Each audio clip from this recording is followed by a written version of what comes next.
बिस्मिल्लाहिर्रहमानिर्रहीम, अस्सलाम वालेकुम, गुड मॉर्निंग, सुबह बखैर। मैं हूं महवी शबीब। सिटी एट 10 में खुशामदीद, इस उम्मीद और इस दुआ के साथ कि आपके दिन का आगाज़ बेहतरीन हुआ होगा, बामकसद हुआ होगा, पुरसकून हुआ होगा। आज प्रोग्राम में हम बात करेंगे शहर की चमक धमक से हटकर उस हाथ की जिसकी मेहनत से हमारी मेज़ पर रोटी आती है, किसान जिसकी दिन रात मेहनत की वजह से हम देखते हैं कि हमारा जो मईशत का पहिया है वो चल रहा है। लेकिन इसके बावजूद अगर गन्ने के रेट के हवाले से बात करें तो किसान को मुश्किलात का सामना करना पड़ता है। गंदम की बिजाई के हवाले से बात करें, अखराजात इतने ज़्यादा हैं, आसमान से बातें कर रहे हैं, किसान परेशान हैं। खाद की सूरत हाल भी कुछ इस तरह से है। क्यों है कुछ किसान रहनुमा आज के दौर में परेशान, इस पर भी बात करेंगे। और इसके साथ साथ फैसलाबाद में हम देख रहे हैं कि मौसम सरमा जो है बड़े ज़ोर शोर से जारी है। हम देख रहे हैं कि सुबह से ही आज फैसलाबाद में काफ़ी ज़्यादा सर्दी दिखाई दे रही है। मौसम के हाल अहवाल भी प्रोग्राम में जी शामिल करेंगे। और सेहत मैं हमेशा से कहती हूँ बहुत ज़्यादा ज़रूरी है। आज का अहम मसला जिस पे डिस्कशन तो होती है लेकिन जिसके हल के लिए कोशिशें नहीं की जाती, वो ये है ओबेसिटी, मोटापा, जिसकी वजह से हम देखते हैं ब्लड प्रेशर है, शुगर है, हार्ट अटैक के मामलात हैं। किस तरह से आप बहुत जल्दी अपना वज़न कम कर सकते हैं, इस पर भी बात करेंगे। डाइट प्लान फॉलो करें लेकिन उसके असरात आपकी सेहत पर रूनुमा नहीं हो रहे, क्या वजूहत हैं, ये भी डिस्कस करेंगे। इसके साथ साथ सब्जियों के भाव ताव से लेकर सोने की कीमत आज क्या चल रही है, ये भी हम आज के प्रोग्राम में शामिल करेंगे। सबसे पहले देखते हैं फैसलाबाद का मौसम कैसा रहेगा हमारे टुडेज़ वेदर के सेगमेंट में। फैसलाबाद के मौसम के हवाले से बात करें, आज सुबह से ही फैसलाबाद में सर्दी की शिद्दत में काफ़ी हद तक इजाफा हो गया है, जिस पर एहतियात बहुत ज़्यादा ज़रूरी है। हम देख रहे हैं कि फोग ने पूरे फैसलाबाद को अपनी लपेट में ले लिया है। मरियम रज़ा हमारे साथ मौजूद हैं। जी मरियम, बताइएगा कि वेदर के हवाले से क्या अपडेट्स हैं। जी बिल्कुल, मोटरवे को मुतअद्दिद अहम शहरों से जो है वो बंद कर दिया गया है क्योंकि शहर फैसलाबाद समेत दीगर पंजाब के शहर जो है इस वक्त धुंध की लपेट में हैं।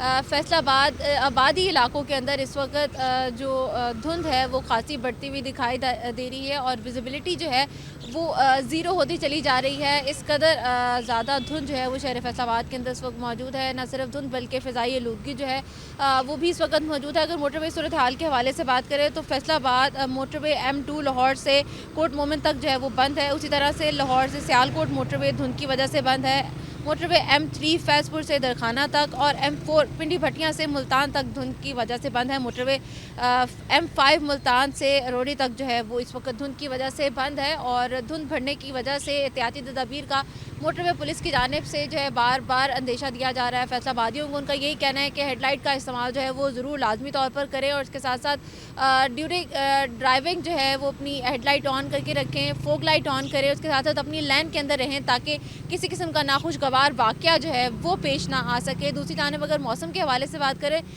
तो शहर फैसलाबाद का मौसम जो है वो भी इंतहाई सर्द है। इस वक्त भी तेज़ सर्द हवाएं चलने का सिलसिला जारी है। धुंध भी बढ़ चुकी है और इसके साथ साथ फ़िज़ाई आलूदगी भी इस वक्त शहर फैसलाबाद के अंदर बरकरार है और आज फैसलाबाद का एयर क्वालिटी इंडेक्स 615 रिकॉर्ड किया जा रहा है। कम से कम दर्जा हरारत शहर फैसलाबाद का आज 9 डिग्री सेंटीग्रेड है, जबकि ज़्यादा से ज़्यादा 20 डिग्री आने का इम्कान है। हवा में नमी का तनासुब 99% है, जबकि हवाएं 7 किलोमीटर फ़ी घंटा की रफ्तार से चल रही हैं। सर्दी बढ़ने की वजह से एहतियाती तदाबीर का मशवरा दिया गया क्योंकि शहर के अंदर भी इस वक्त धुंध जो है वो बहुत ज़्यादा है। तो पुलिस की जानिब से, ट्रैफिक पुलिस की जानिब से बार बार शहरियों को इस बात का कहा जा रहा है कि हेडलाइट ऑन करके रखिए, अपनी लाइन में ट्रैवल करें और हल्की जो है वो तेज़ रफ्तार ना करें ताकि कोई भी नाखुशगवार वाक़या या कोई हादसा जो है वो पेश ना आ सके। जी बहुत शुक्रिया मरियम रज़ा तफसीलात से आगाह करने के लिए। फैसलाबादियों को मैं यही कहूँगी कि एहतियात लाजमी करें क्योंकि हम देख रहे हैं कि सर्दी की शिद्दत में इजाफा हो गया है। ट्रैफिक के कवानीन को लाजमी फॉलो करें। बढ़ाते हैं जी प्रोग्राम को आगे और बात करते हैं किसान के हवाले से।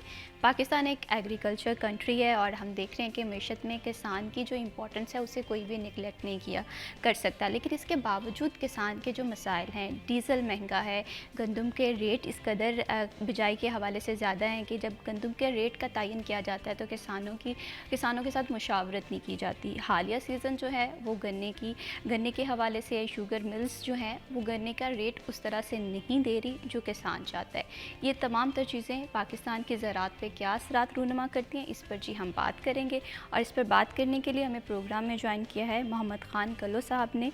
किसान रहनुमा है और हमेशा से किसानों की आवाज़ बनने में अहम किरदार अदा करते हैं। आए खुशामदीद कहते हैं। अस्सलाम वालेकुम। वालेकुम अस्सलाम। कैसे हैं खान साहब आप? अल्हम्दुलिल्लाह, अल्लाह के इत्ताअत का बड़ा एहसान है। बहुत शुक्रिया, आपने प्रोग्राम के लिए वक्त निकाला और इन्हीं के साथ हमें ज्वाइन किया है सिटी 41 के सीनियर रिपोर्टर अब्दुर्रहमान ने। अस्सलाम वालेकुम। जी वालेकुम सलाम। कैसे हैं क्या हाल है? अब्दुर्रहमान? अल्लाह का शुक्र, आप सुनाएं। अल्हम्दुलिल्लाह मैं बिल्कुल ठीक हूँ। Thank you so much for joining us in this programme. Khan साहब, आपसे गुफ्तगू का आगाज़ करेंगे। हम देखते हैं कि किसान हमारी ज़राअत का, हमारे मुल्क की मईशत का एक अहम हिस्सा है, लेकिन इसके बावजूद अगर हम शुगर के रेट के हवाले से बात करें, गन्ने के रेट के हवाले से बात करें, तो कीमतों का तयन किसान की तरजीहात के मुताबिक नहीं होता। ये चीज़ आप लोगों को कितना मुतासिर कर रही है? बिस्मिल्लाहिर्रहमानिर्रहीम। ਅਸੀਂ ਇੰਤਹਾਈ ਮਸ਼ਕੂਰ ਹਾਂ ਤੁਹਾਡੇ 41 ਦੇ ਕਿ ਤੁਸੀਂ ਇਸ ਪੈਨਲ 'ਚ ਬੰਦਾ ਇਹਨਾਂ ਚੀਜ਼ ਨੂੰ ਬੁਲਾਇਆ, ਕਿਉਂਕਿ ਪੰਜਾਬੀ ਦੀ ਤਰੱਕੀ ਵਾਸਤੇ ਗੱਲ ਕਰਦਾ ਵਾਂ। ਪੰਜਾਬੀ ਬੰਦਾ, ਪੰਜਾਬੀ 'ਚ ਹੀ ਗੱਲ ਕਰਾਂਗਾ। ਜਿੱਦਾਂ ਕਿ ਤੁਸੀਂ ਕਿਹਾ ਕਿ ਸ਼ੂਗਰ ਮਾਫੀਆ, ਸ਼ੂਗਰ ਮਿਲਾਂ ਜਿਹੜੀਆਂ ਰੇਟ ਨਹੀਂ ਦੇ ਰਹੀਆਂ, ਬਿਲਕੁਲ ਨਹੀਂ ਦੇ ਰਹੀਆਂ। ਮੈਂ ਇੱਥੇ ਛੋਟੀ ਜਿਹੀ ਇੱਕ ਮਿਸਾਲ ਦਾਂਗਾ ਕਿ ਬਾਲਣ ਗਿੱਲਾ, ਕਿੱਕਰ ਦਾ ਬਾਲਣ, ਲੱਕੜੀਆਂ ਜਲਾਉਣ ਵਾਲੀਆਂ ਜਿਹੜੀਆਂ ਨੇ, ਉਹ 650 ਤੋਂ 700 ਰੁਪਏ ਮਣ ਵਿਕ ਰਹੀਆਂ ਨੇ ਗਿੱਲੀ ਪਾਣੀ ਵਰਗੀ, ਜਦੋਂ ਕਿ ਗੰਨੇ ਦਾ ਰੇਟ ਜਿਹੜਾ ਉਹ 400 ਸਵਾ 400 ਤੋਂ ਉੱਤੇ ਸਾਡੇ ਕੋਲ ਨਹੀਂ ਲਿਆ ਜਾ ਰਿਹਾ। ਬੜੀ ਇੰਤਹਾਈ ਦੁੱਖ ਦੀ ਗੱਲ ਆ ਕਿ ਮਹਿੰਗੀਆਂ ਖਾਦਾਂ, ਬਲੈਕ 'ਚ ਖਾਦਾਂ ਲੈ ਕੇ ਪਾ ਕੇ ਉਹਨੂੰ ਪਾਲਿਆ ਜਾਂਦਾ। ਤਕਰੀਬਨ ਜਿਹੜੀ ਅਸੀਂ ਸਤੰਬਰ ਕਾਸ਼ਤ ਕਮਾਦ ਲਾਇਆ, ਹੁਣ ਉਹਦੀ ਕਟਾਈ ਕਰ ਰਹੇ ਹਾਂ। ਉਹ 14 ਮਹੀਨੇ ਦੀ ਫਸਲ ਤੋਂ ਬਾਅਦ ਸਾਨੂੰ ਉਹਦਾ ਮੁਆਵਜ਼ਾ ਜਿਹੜਾ ਮਿਲਦਾ ਹੈ ਨਾ, ਉਹ ਨਾ ਹੋਣ ਦੇ ਬਰਾਬਰ ਹੈ। बिल्कुल सही। ਪਹਿਲੇ ਨੰਬਰ ਤੇ। ਦੂਸਰੇ ਨੰਬਰ ਤੇ ਸ਼ੂਗਰ ਮਿਲਾਂ ਆਪਣੀ ਮਰਜ਼ੀ ਨਾਲ ਪੇਮੈਂਟ ਕਰਦੀਆਂ ਨੇ। ਗਵਰਨਮੈਂਟ ਕਾਨੂੰਨ ਦੇ ਮੁਤਾਬਕ ਜਿਹੜਾ CPR ਸਾਨੂੰ ਮਿਲਦਾ ਹੈ ਨਾ ਮਿਲ ਤੋਂ, ਉਹ CPR ਚੈੱਕ ਹੁੰਦਾ ਹੈ। 15 ਦਿਨ ਦੇ ਵਿੱਚ ਸਾਡੀ ਪੇਮੈਂਟ ਹੋਣੀ ਹੁੰਦੀ ਹੈ। ठीक है। ਬਹੁਤ ਬੜਾ ਅਲਮੀਆ ਹੈ ਕਿ ਸਾਲ ਹਰ ਸਾਲ ਗੁਜ਼ਰ ਜਾਂਦੇ ਆ। ਮੇਰਾ ਸਾਥੀ ਆਪਣਾ ਚਨਾਰ ਸ਼ੂਗਰ ਮਿਲ 'ਚ ਜਿਹੜੀ ਆ 7.5 ਲੱਖ ਦੀ ਪੇਮੈਂਟ ਅੜੀ ਪਈ। ਇਸ ਤਰ੍ਹਾਂ ਹੀ ਬਹੁਤ ਸਾਰੇ ਜ਼ਿਮੀਂਦਾਰ ਨੇ ਜਿਨ੍ਹਾਂ ਦਾ ਕਿ ਕਰੋੜਾਂ ਰੁਪਈਆ ਮਿਲ ਥੱਲੇ ਰੱਖ ਕੇ ਬਿਠੀ ਹੈ ਪਿਛਲੇ ਸੀਜ਼ਨ ਲਈ, ਜਦੋਂ ਕਿ ਇਸ ਸਾਲ ਦਾ ਸੀਜ਼ਨ ਜਿਹੜਾ ਹੈ ਉਹ ਸਟਾਰਟ ਹੋਏ ਨੂੰ ਵੀ ਤਕਰੀਬਨ ਤੀਸਰਾ ਹਫ਼ਤਾ ਜਾ ਰਿਹਾ ਹੈ। ਬਹੁਤ ਮੁਸ਼ਕਿਲ ਆ ਜਾਂਦੀ ਹੈ, ਖਾਸ ਕਰ ਉਹ ਛੋਟੇ ਜ਼ਿਮੀਂਦਾਰ ਵਾਸਤੇ ਜਿਹਦੇ ਕਿ 3 ਏਕੜ ਜਾਂ 4 ਏਕੜ ਰਕਬਾ ਹੈ। ਉਸੇ ਕਮਾਦ ਦੀ ਫਸਲ ਨੂੰ ਕਟਾਈ ਕਰਕੇ ਉਹਨੂੰ ਵੱਢ ਕੇ ਉਹਦੇ ਵਿੱਚ ਕਣਕ ਬੀਜਣੀ ਹੁੰਦੀ ਆ। ਜਦੋਂ ਅਸੀਂ ਕਣਕ ਬੀਜਣੀ ਆ ਨਾ, ਕਮਾਦ ਦੀ ਕਟਾਈ ਕਰਦੇ ਹਾਂ ਸਾਰ ਅਸੀਂ ਕਣਕ ਬੀਜਣੀ ਆ, ਉਦੋਂ ਸਾਨੂੰ ਖਾਦ ਨਹੀਂ ਮਿਲਦੀ। ਕਮਾਦ ਜਾਏਗਾ, ਮਿਲ 'ਚ ਜਾਏਗੀ, ਪੇਮੈਂਟ ਆਏਗੀ ਤੇ ਅਸੀਂ ਉਹਦੀ ਖਾਦ ਲਿਆ ਕੇ ਪਾਵਾਂਗੇ। ਉਹ ਬਹੁਤ ਮੁਸ਼ਕਿਲ ਸਾਡੇ ਵਾਸਤੇ ਹਾਲਾਤ ਹੋ ਜਾਂਦੇ ਆ, ਕਿਉਂਕਿ ਕਦੀ ਗਵਰਨਮੈਂਟ ਨੇ ਇਸ ਬਾਰੇ 'ਚ ਨਹੀਂ ਸੋਚਿਆ। ਜਿੱਦਾਂ ਕਿ ਬਾਰ-ਬਾਰ ਆਉਂਦੇ ਆ ਕਿ ਜ਼ਿਮੀਂਦਾਰ ਜਿਹੜਾ ਉਹ ਰੇਟ ਦੀ ਹੱਡੀ ਦੀ ਹੈਸੀਅਤ ਰੱਖਦਾ ਹੈ।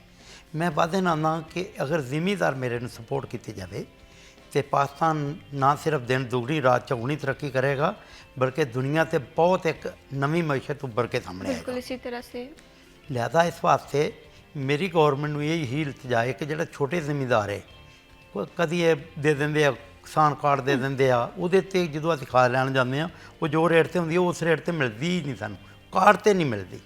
सही।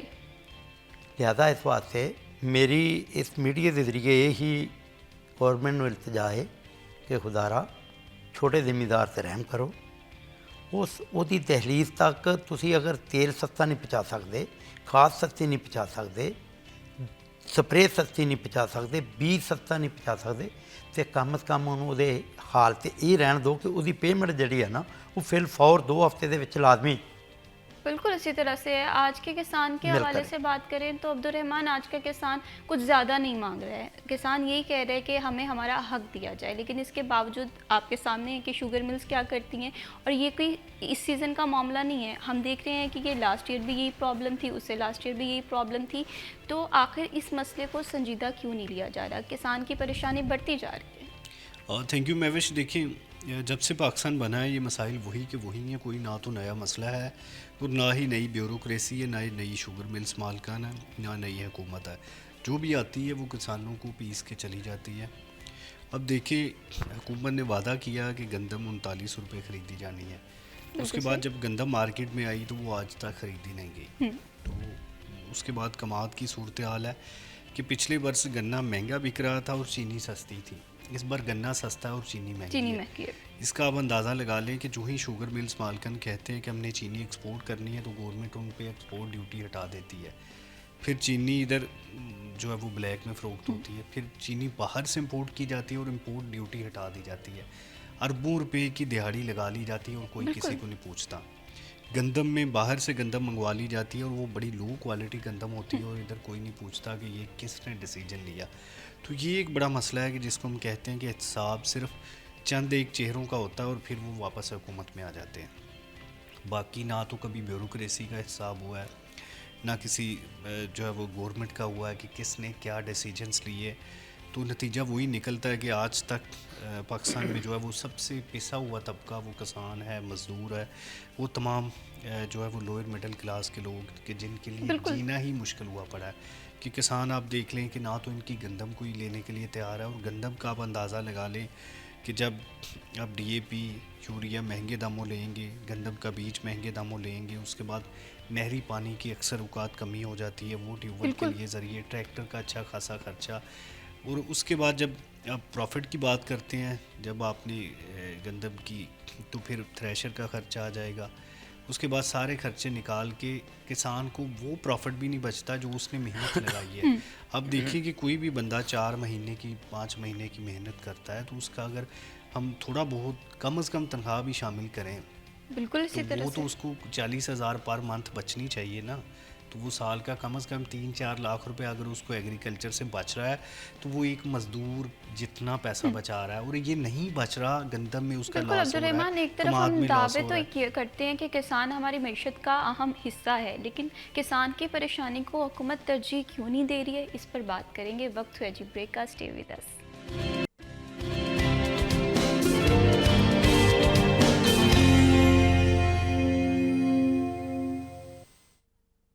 आप देख रहे हैं सिटी एट 10 और प्रोग्राम में जी हम बात कर रहे हैं किसानों के मसाइल के हवाले से।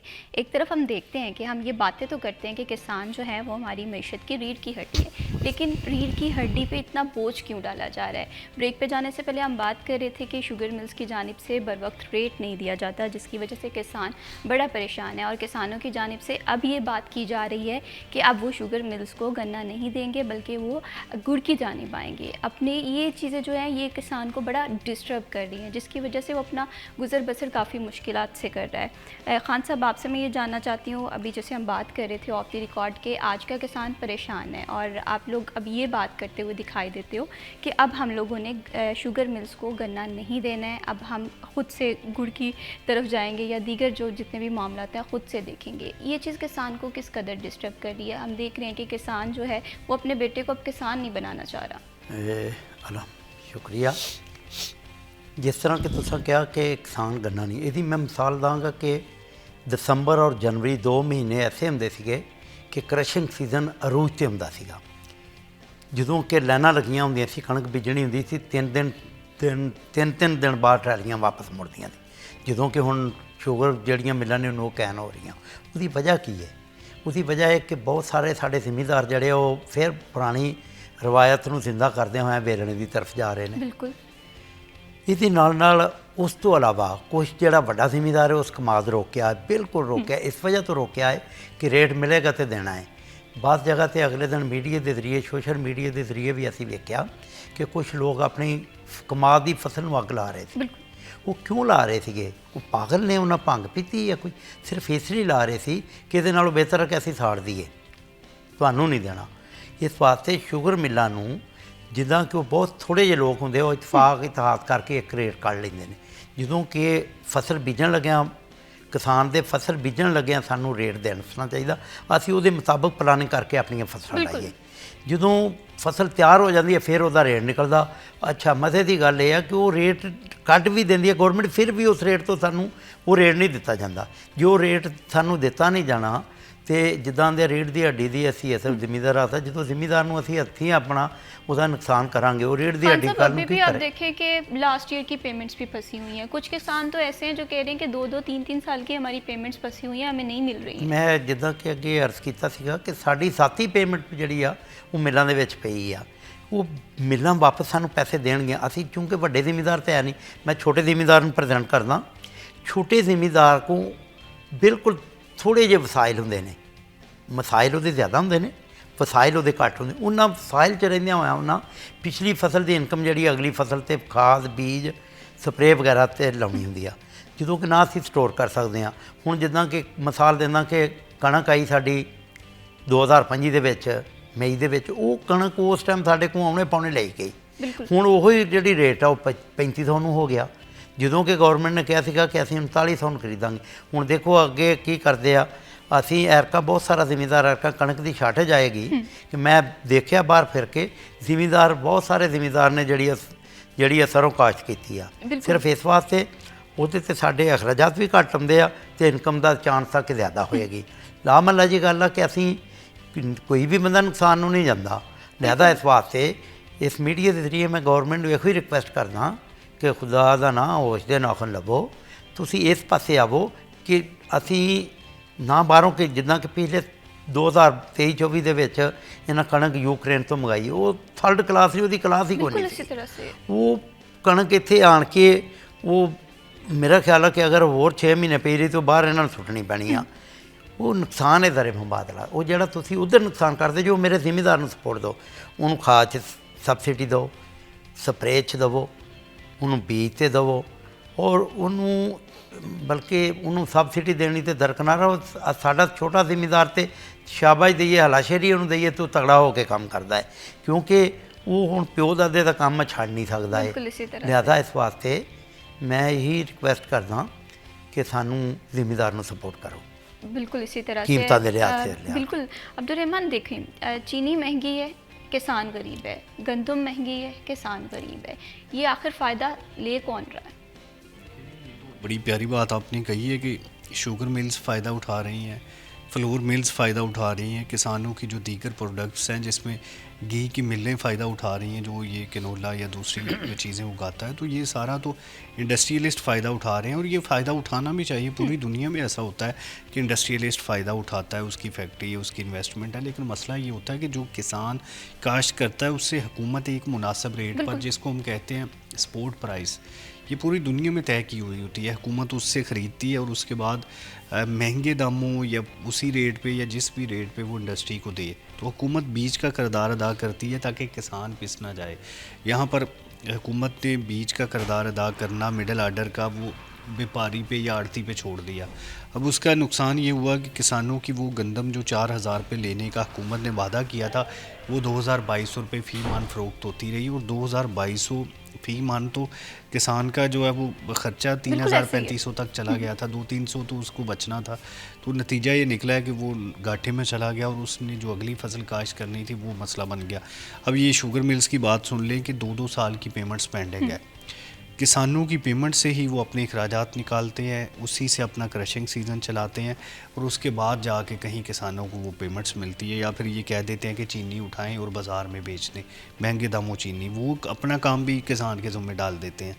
तो ये फिर आगे अब इसने क्रशिंग सीज़न इख्तिताम पजीर होगा तो अब देख लें दिसंबर आधा गुजर गया, अब जो गंदम काश्त होगी वो पैदावार उतनी ज़्यादा नहीं देगी। गंदम के लिए जो आइडियल टाइम है वो तो यही है कि नवंबर से दिसंबर के दरमियान काश्त हो जाए ताकि उगेती गंदम फ़ायदा दे। अगर हम इसे थोड़ा सा बैक साइड पे जाएं, मई में गंदम का मामला आया, किसान को रेट नहीं मिला, उसके बाद किसान की दूसरी बड़ी फसल होती है कमाद या गन्ना, उसमें रेट का तयन तो किया जाता है या समहाउ कभी किया भी नहीं जाता है, मामला डिले पे चले जाते हैं। ऐसे में दोबारा से नई फसल की तरफ जाना आज के किसान के लिए बड़ा मुश्किल हो गया। और यही अब देखें वर्ल्ड बैंक की ये रिपोर्ट आई है कि पाकिस्तान में कोई 80% तक लोग शहरी इलाकों से वाबस्ता हैं, यानी कि जो हम पढ़ते आए हैं कि इतने देहात है इतने शहर हैं, तो अब वो बड़ा कॉन्सेप्ट चेंज हुआ है। हमारी कोई 80% तक आबादी शहरी इलाकों से किसी न किसी तरह से वाबस्ता है, चाहे वो गाँव में रहते हैं लेकिन उनकी जॉब शहर में है, उनका कारोबार शहर में है, वो रोज़ाना आते हैं या वीकली आते हैं। तो जब हम सेंसस में उनको गाँव का एड्रेस लिख देते हैं, लेकिन जो वर्ल्ड बैंक की रिपोर्ट आई है उसके मुताबिक 80% तक लोग गाँव देहात छोड़ कर शहरों में आ बसे हैं। तो ये बड़ी अलार्मिंग सूरत हाल है कि इतनी ज़्यादा आबादी अगर शहरों में चली जाती है तो बाकी जो एग्रीकल्चर करना है वो 20% के बस की बात तो नहीं होगी ना, क्योंकि उनको लेबर भी चाहिए होगी, उनको दीगर भी काम चाहिए होंगे। तो इसके दो ही मतलब होते हैं कि या हमारे एग्रीकल्चर नहीं हो रही या फिर हमारा रेट कम है और लेबर उधर जाना नहीं चाहती। अब देखें कि कुछ साल पहले तक शहरों में ये होता था कि जब भी गंदम का सीज़न आता था कटाई का, तो मिल ओनर तनख्वाह बढ़ा देता था, क्योंकि उसको ये डर होता था कि उसकी लेबर गांव देहात में चली जाएगी। ये हर साल रूटीन में तनख्वाह बढ़ती थी उस दौर में, कि जब लेबर को वो बचाना चाहता था। अब ये है कि उधर से एक तो मशीनी काश्त आ गई है, दूसरा गंदम इतनी सस्ती हो गई है कि जो होता था ना कि 4 से 5 मन फी एकड़ दिया जाता था जो गंदम की कटाई करता था, अब वो उसके वारे नहीं खाता। वो समझता है कि मेरी दिहाड़ी ज़ाया होनी है, मेरी मेहनत बहुत ज़्यादा होनी है, तो वो शहर में अपनी नौकरी को ही प्रेफरेंस देता है। नतीजा ये निकला कि अब मशीनी काश्त की जानब जा रहे हैं किसान, तो उसमें जो है वो तूड़ी जिसको कहते हैं वो उसको नहीं मिल रही। मतलब इशू एग्जैक्टली इशू जो है वो किसानों के ही बढ़ते जा रहे हैं। अल्टीमेटली वो किसी भी हिसाब में जाता है तो वो नुकसान में जाता है।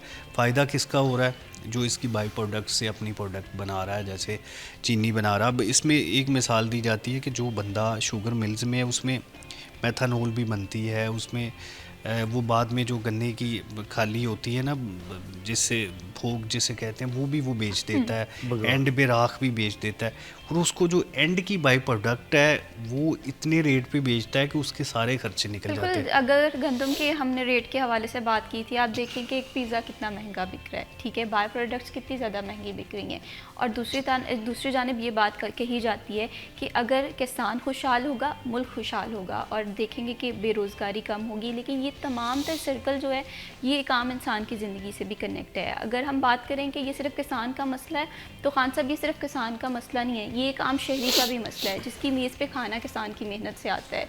लेकिन हुकूमत इस चीज़ को उस तरह से नहीं समझ रही है। अभी जैसे हम बात कर रहे थे कि गंदम की बुआई के सिलसिले में भी ये बड़ा अहम टाइम होता है नवंबर के हवाले से, लेकिन किसान परेशान है, रेट नहीं मिले। अब आप जो है वो गंदम मजबूरी के तहत काश्त करेंगे या अभी भी आप लोगों की खुशी इसमें शामिल है? शुक्रिया। इंतहाई मुश्किल हालात दे विच, क्योंकि कणक एक ऐसी फसल आ वो कश्मीर तो लग के कराची तक हर जगह वो बुवाई की जाती है, बेची जाती है, क्योंकि गन्ना या चावल, मूंजी, कपास वो मखसूस एरिए ने। ये कणक एक ऐसी फसल आ कि जिहड़ी हर बंदे ने खानी भी आ, ते कश्मीर की बाउंड्री तो लग के ते तोड़ साहिल समुद्र तक हर जिले दे विच ज़्यादा अक्सरीत काश्त की जाती है। हुण गौरमेंट ने ਇਹਦੀ ਹਮਦਾਦੀ ਕੀਮਤ ਕੀ ਰੱਖਣੀ ਹੈ। ਮੈਂ ਇੱਥੇ ਇੱਕ ਮਿਸਾਲ ਦਾਂਗਾ ਕਿ ਸਾਡਾ ਇੱਕ ਬਜ਼ੁਰਗ ਸੀਗੇ, ਉਹ ਆਉਂਦੇ ਹੁੰਦੇ ਸੀਗੇ ਕਿ ਜਦੋਂ ਜਿਵੇਂ ਮਹਿੰਗਾਈ ਹੋਏਗੀ ਨਾ, ਜ਼ਿਮੀਂਦਾਰ ਨੂੰ ਫਾਇਦਾ ਹੋਏਗਾ। ਜਦੋਂ ਕਿ ਜ਼ਿਮੀਂਦਾਰ ਵਾਹਿਦ ਇੱਕ ਐਸਾ ਦੌਰ, ਮੇਰੀ ਵੀ 60 ਸਾਲ ਜ਼ਿੰਦਗੀ ਹੋ ਗਈ ਆ, ਵਾਹਿਦ ਐਸਾ ਦੌਰ ਦੇਖਿਆ ਜਿਹਦੇ 'ਚ ਮਹਿੰਗਾਈ ਵੀ ਗਰਾਫ ਅਪ ਹੋਇਆ ਵਾ ਔਰ ਜ਼ਿਮੀਂਦਾਰ ਪਿਸਿਆ ਹੈ। ਉਹ ਪਿਸਣ ਦੀ ਵਜ੍ਹਾ ਕੀ ਹੈ? ਇਹਦੀ ਦੂਸਰੀ ਮਿਸਾਲ ਦਾਂਗਾ ਕਿ 2022-23 ਦੇ ਵਿੱਚ 150 ਰੁਪਏ ਲੀਟਰ ਤੇਲ ਸੀਗਾ, ਠੀਕ ਹੈ, ਤੇ ਕਣਕ ਦਾ rate 4000 C.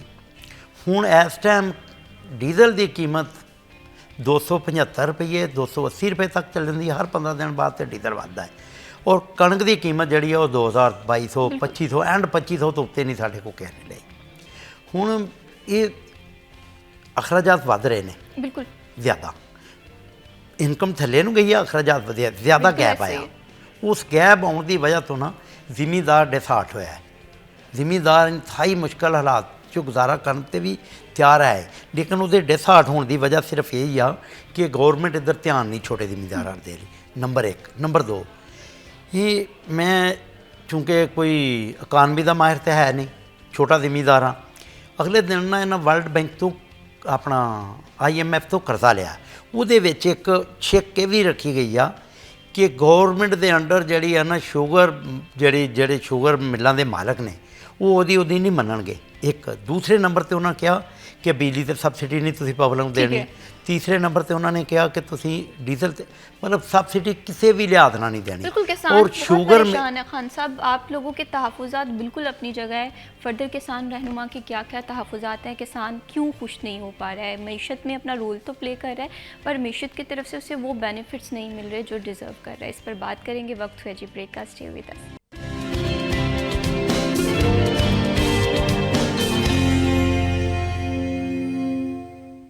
Welcome back after the break. आप देख रहे हैं सिटी एट 10 और प्रोग्राम में जी बात हो रही है किसान के मसाइल के हवाले से।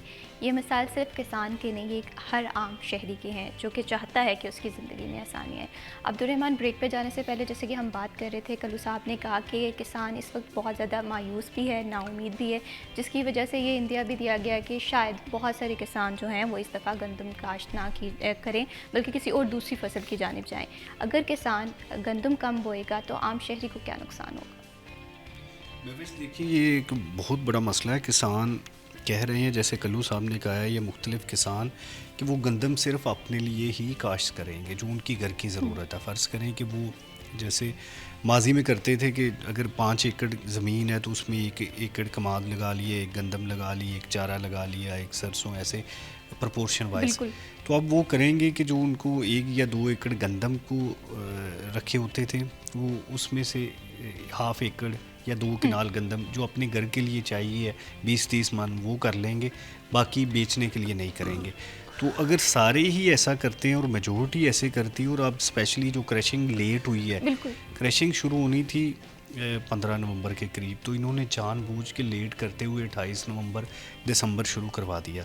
तो अब अगर ये 15 दिसंबर में कोई अपना गन्ना शुगर मिल्स में देता है तो फिर उसके बाद गंदम तो अब वो बीजेगा तो उसका नुकसान होगा, ख़ास फ़ायदा नहीं होगा, वो चला जाएगा सरसों की जानब, कैनोला की जानब। तो इसका नुकसान ये होगा कि बहुत सारी गंदम, और स्पेशली 30-40% वो लोग जो गन्ना उठा के गंदम काश्त करते हैं, वो अगर नहीं करेंगे या कम करेंगे तो अल्टीमेटली जब हम मई जून में हिसाब कर रहे होंगे कि यहाँ पर कितनी गंदम आई है और हमें कितनी चाहिए, तो फिर हमें बाहर से मंगवानी पड़ेगी। अब जो बाहर से गंदम आएगी, एक तो उसकी क्वालिटी कंप्रोमाइज़ होगी, दूसरे नंबर पे फिर हम उसके लिए ज़रिए मुबादला। तो हम तब भी करते हैं जब हमारे पास गंदम वाफर मिकदार में पड़ी हुई है। ये चीज़ हम तब भी करते हैं जब हमारे पास चीनी वाफर मिकदार में पड़ी होती थी, और उसके बावजूद हम पहले जो है शॉर्टेज कर लेते हैं और उसके बाद वही अशिया जो है वो हम बाहर से मंगवा रहे होते हैं। ये हमारी कोई आज की प्रैक्टिस नहीं है।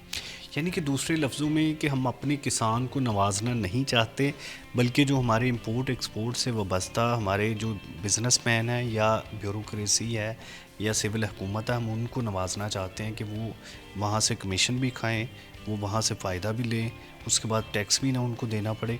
तो अल्टीमेटली जो हमारा किसान हमारे उन्हीं पैसों से बेहतर डिलीवर कर सकता है उसको ना दे। देखिए, यही हुकूमत की सबसे बड़ी नालायकी होती है। ये जो मॉडर्न इकानमी है उसके मुताबिक यही होता है कि हुकूमतें जब देखती हैं कि शरह नमू, जिसे हम ग्रोथ रेट कहते हैं, कि वो नीचे आ रहा है, तो वो मार्केट में पैसा फेंकती हैं, वो किसानों को देती हैं पैसा, मज़दूरों को, ताकि शॉपिंग्स चले, ख़रीदारियाँ चलें और वही पैसा सर्कुलेट हो और हर बंदे की जेब में जाए। देखिए, यही फ़र्क होता है। अब आप इंडिया में देख लें, ग्रोथ रेट 7 के करीब है, चाइना में देख लें 7 के करीब है, बांग्लादेश में, श्रीलंका में, और हमारा 2-2.5 पे फंसा हुआ है। आबादी का तनासब देख लें हमारा, तो वो सबसे ज़्यादा है। ये एक दिन बता रहे थे वज़ीर आज़म के मशीर के 20 लाख के करीब नया बच्चा डिग्री ले रहा है हर साल, और 50 लाख नई आबादी इंट्रोड्यूस हो रही है हर साल में, जबकि जो जॉब्स हैं प्राइवेट और गवर्नमेंट मार्केट से वो 6 से 7 लाख पैदा हो रही हैं। यूँ 12-13 लाख नौजवान बेरोज़गार है। दूसरे नंबर पे 2-2.5 करोड़ बच्चा वो है जो स्कूलों से बाहर है, तो वो लेबर ही करेगा ना। तो जब आप उनको उनकी लेबर के लिए पैसा नहीं मिलेगा और वो सारा का सारा पैसा जो हमारी पहले से लीड है उनके पास ही चला जाएगा, तो फिर यहाँ पे जराइम भी बढ़ेंगे, गुर्बत भी बढ़ेगी, बेरोज़गारी भी बढ़ेगी, और जो हमारा ग्रोथ रेट है वो भी कम होगा।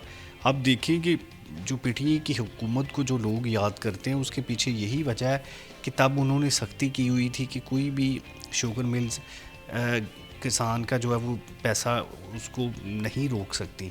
फिल 4 आपको पेमेंट्स करनी होगी। अगर किसान की शिकायत होगी तो उनके खिलाफ जुर्माना होगा। अब्दुर्रहमान, अगर हम ये दावे करते हैं कि किसान हमारी मईशत का अहम हिस्सा है, तो उसके लिए आसानी पैदा करना बहुत ज़्यादा ज़रूरी है। कल्लू साहब, आपसे मैं ये जानना चाहती हूँ, आज के किसान का सबसे बड़ा खौफ क्या है? फसल ख़राब होना या रेट ना मिलना?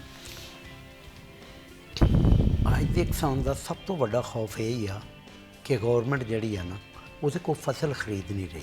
सही, ਠੀਕ ਆ, ਤੈਨ ਕੀਮਤ ਕਰ ਲਈ ਹੈ ਕਣਕ ਦੀ, ठीक है। ਤੁਸੀਂ ਕਮ ਸੇ ਕਮ ਸਾਡੇ ਕੋਲ ਚੀਜ਼ ਤੇ ਖਰੀਦੋ। ਜਦੋਂ ਕਿ ਖਰੀਦਦਾਰ ਹੀ ਨਹੀਂ ਹੋਏਗਾ, ਫਸਲ ਜ਼ਾਇਆ ਹੋਏਗੀ। ਦੂਸਰੇ ਨੰਬਰ ਤੇ ਬਾਰ-ਬਾਰ ਸੈਲਾਬ ਆਉਂਦੇ ਆ, ਪਾਣੀ ਸੈਲਾਬ ਆਉਣ ਦਾ ਵੀ ਇਹੀ ਮੁਸੀਬਤ ਪੈਂਦੀ ਆ ਕਿ ਜਿਹੜੇ ਸਾਡੇ ਦਰਿਆ ਦੇ ਕਿਨਾਰਿਆਂ ਤੇ ਲਪੇਟ ਦੇ ਵਿੱਚ ਨੇ ਜ਼ਿਮੀਂਦਾਰ, ਉਹਨਾਂ ਦਾ ਹਰ ਸਾਲ ਨੁਕਸਾਨ ਹੋ ਰਿਹਾ। ਉਹਨਾਂ ਨੂੰ ਵੀ ਇਹੋ ਹੀ ਖੌਫ ਹੁੰਦਾ ਕਿ ਫਲੱਡ ਨਾ ਆ ਜਾਏ। ਫਲੱਡ ਅਗਰ ਛੋਟੇ ਡੈਮ ਬਣਾਏ ਜਾਣ, ਇਹਨੂੰ ਮੈਂ ਕਿਸ ਤਰ੍ਹਾਂ ਖੜਾਂਗਾ ਇਸ ਗੱਲ ਨੂੰ ਥੋੜ੍ਹੀ ਜਿਹੀ ਮਿਸਾਲ ਦਿੰਦੇ ਹੋਇਆਂ ਕਿ ਜਿਹੜਾ ਸਿੰਧ ਆਸਮਾ ਦਾ ਕੀਤਾ ਹੈ ਉਹਦੇ ਵਿੱਚ ਜਿੰਨੀ % ਰਕਬਾ ਇੱਕ ਦਰਿਆ ਦਾ ਇੰਡੀਆ ਕੋਲ ਹੈ, ਸਤਲੁਜ ਦਾ, ਬਿਆਸ ਦਾ, ਰਾਵੀ ਦਾ, 3 ਦਰਿਆ ਬਣਾਏ ਨੇ, ਉਹਨੇ ਫੀਸਦ ਤੋਂ ਪਾਣੀ ਰੋਕ ਲੈਣਾ। बिल्कुल ਬਾਕੀ ਪਾਣੀ ਲਗਾਤਾਰ ਸਾਲਾਨਾ ਚੱਲਣ ਦੇਣ। ਜਦੋਂ ਲਗਾਤਾਰ ਪਾਣੀ ਚੱਲਦਾ ਰਹੇਗਾ ਨਾ, ਅੱਗੇ ਛੋਟੇ ਛੋਟੇ ਡੈਮ ਬਣਾ ਕੇ ਉਹਨਾਂ 'ਚ ਸਟੋਰ ਕਰਕੇ ਬਿਜਲੀ ਤੋਂ ਇੰਨਾ ਪੈਦਾ ਕਰਕੇ ਜ਼ਿਮੀਂਦਾਰ ਨੂੰ ਦਿੱਤੀ ਜਾਊ, ਇੰਡਸਟਰੀ ਨੂੰ ਦਿੱਤੀ ਜਾਊ, ਔਰ ਉਹ ਹਮੇਸ਼ਾ ਚੱਲਦਾ ਰਹੇਗਾ ਨਾ, ਤੇ ਫਲੱਡ ਨਹੀਂ ਆਉਣਗੇ। ਇੱਕ ਤਾਂ ਸਾਡਾ ਇਹ ਖੌਫ ਦੂਰ ਹੋ ਜਾਏਗਾ। ਦੂਸਰੇ ਨੰਬਰ 'ਤੇ ਜਿਹੜਾ ਸਾਨੂੰ ਗੌਰਮੈਂਟ ਵੱਲੋਂ ਜ਼ਿਆਦਾ ਤਹਫਜ਼ ਨਹੀਂ ਦਿੱਤਾ ਜਾਂਦਾ ਕਿ ਆਂਦੇ ਜੀ ਇੰਸ਼ੋਰੈਂਸ ਕਾਹਦੀ ਕਰਾਈ ਜਾਵੇ, ਕਿਉਂਕਿ ਸਾਡੀ ਤਾਂ ਸਾਰੀ ਰੋਜ਼ੀ ਜਿਹੜੀ ਆ ਉਹ ਜ਼ਮੀਨ ਦੇ ਵਿੱਚ, ਅਸੀਂ ਮਿੱਟੀ ਦੇ ਵਿੱਚ ਬੀ ਮਿਲਾ ਕੇ ਆਉਣਾ ਹੈ, ਉਹ ਕੁਦਰਤ ਵਾਲੇ ਨਾਲ ਸਾਡਾ ਨਿਜ਼ਾਮ। ਹੁਣ ਖੌਫ ਇਸ ਚੀਜ਼ ਦਾ ਹੁੰਦਾ ਹੈ ਕਿ ਫਸਲ ਤੇ ਕਾਸ਼ਤ ਕਰ ਲਿਆ, ਖਰਚਾ ਅਸੀਂ ਕਰ ਲਿਆ ਮੁਕੰਮਲ। ਹੁਣ ਜਦੋਂ ਖਰਚਾ ਮੁਕੰਮਲ ਹੋ ਗਿਆ, ਕਾਸ਼ਤ ਹੋ ਗਈ, ਫਸਲ ਸੋਹਣੀ ਹੋ ਗਈ, ਘਰ ਆ ਗਈ, ਹਾਲਾਤ ਤੂਫਾਨਾਂ, ਮੀਂਹਾਂ, ਹਨੇਰੀਆਂ ਤੋਂ ਬਚ ਕੇ, ਹੁਣ ਸਾਡੇ ਸਿਰ ਤੇ ਇੱਕੋ ਹੀ ਖੌਫ ਹੁੰਦਾ ਕਿ ਇਹਨੂੰ ਅਸੀਂ ਸਟੋਰ ਨਹੀਂ ਕਰ ਸਕਦੇ। ਛੋਟਾ ਜ਼ਿਮੀਂਦਾਰ ਤੇ ਬਿਲਕੁਲ ਹੀ ਨਹੀਂ ਕਰ ਸਕਦਾ। ਉਹ ਸਟੋਰ ਨਾ ਕਰਨ ਦੀ ਵਜ੍ਹਾ ਇਹ ਹੈ ਕਿ ਗੌਰਮੈਂਟ ਸਾਡੇ ਕੋਲ ਖਰੀਦਦੇ ਨਹੀਂ। ਅਸੀਂ ਗੌਰਮੈਂਟ ਨੂੰ ਇਸ ਪਲੇਟਫਾਰਮ ਤੋਂ ਇਹੋ ਹੀ ਰਿਕੁਐਸਟ ਕਰਦੇ ਹਾਂ ਕਿ ਆਓ ਖੁਦਾਰਾ, ਪੇੜ 'ਚ ਆਓ, ਮੈਦਾਨ 'ਚ ਆਵੋ, ਆਣ ਕੇ ਫਸਲ ਨੂੰ ਚੁੱਕੋ। ਮੈਂ ਇਹਦੀ ਮਿਸਾਲ ਦਾਂਗਾ ਕਿ ਇੱਕ ਦਫਾ ਆਸਟ੍ਰੇਲੀਆ ਦੇ ਵਿੱਚ ਨਾ ਫਸਲ ਦਾ ਬਹੁਤ ਜ਼ਿਆਦਾ ਹੋ ਗਈ ਤੇ ਉਹ ਗੌਰਮੈਂਟ ਖਰੀਦੇ ਨਾ, ਉਹਨਾਂ ਗਾਵਾਂ ਖੜ ਕੇ ਤੇ ਬੰਨ੍ਹ ਦਿੱਤੀਆਂ ਅਸੈਂਬਲੀ ਦੇ ਸਾਹਮਣੇ। ਉਹਨਾਂ ਆਖਿਆ ਇਹਨਾਂ ਦਾ ਵੀ ਖਰਚਾ ਭਰੋਗੇ ਤੇ ਉਹ ਫਿਰ ਗੌਰਮੈਂਟ ਨੇ ਖਰੀਦੀਆਂ। साढ़े चूँकि असी अक्सरियत छोटा ज़मींदार असी ये काम नहीं कर सकते। बिल्कुल इस तरह से छोटे ज़मींदार के मसाइल बेपनाह है, स्टोरेज के लिए जगह नहीं है। हुकूमत की जानिब से यही कहा जाता है कि किसान को खुशहाल किया जा रहा है, पर किसान ये बात करता है कि हुकूमत को चाहिए कि उनके साथ बैठ के मीटिंग की जाए, मुशावरत की जाए और उनके मसाइल सुने जाएँ। फर्दर भी इस पर बात करेंगे।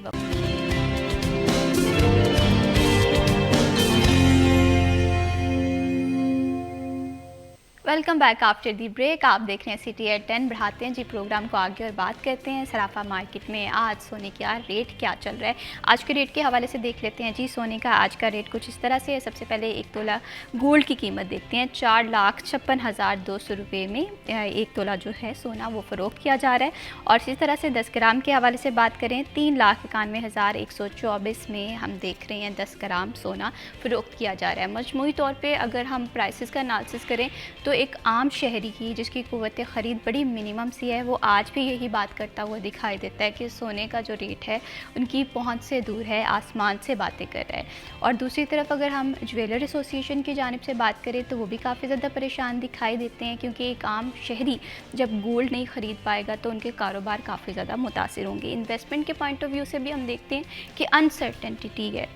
एक दिन सोने का रेट जो है वो कुछ होता है, अगले दिन हम देखते हैं कि सोना कभी सस्ता हो गया, कभी महंगा हो गया है। तो ये जो तज़ब्ज़ुब पाया जा रहा है इसमें इन्वेस्टमेंट के पॉइंट ऑफ व्यू से जो कि सरमायाकार हैं वो भी यहाँ पर थोड़े से डाउटफुल नज़र आते हैं। अब वो देखते हैं कि क्या कहीं पर अगर गोल्ड स्टे करता है तो उसके बाद देखते हैं कि क्या प्राइसेस होती हैं और किस तरह से लेकर चला जाए। करेंसी के रेट देख लेते हैं जी। आज सबसे पहले यूरो के हवाले से बात करें तो यूरो की जो बाइंग पार है 328.86 है और 329.46 में फ़रोख्त किया जा रहा है। इसी तरह से सऊदी रियाल के हवाले से बात करें 74.69 में बाय किया जा रहा है और 74.82 में फ़रोख्त किया जा रहा है।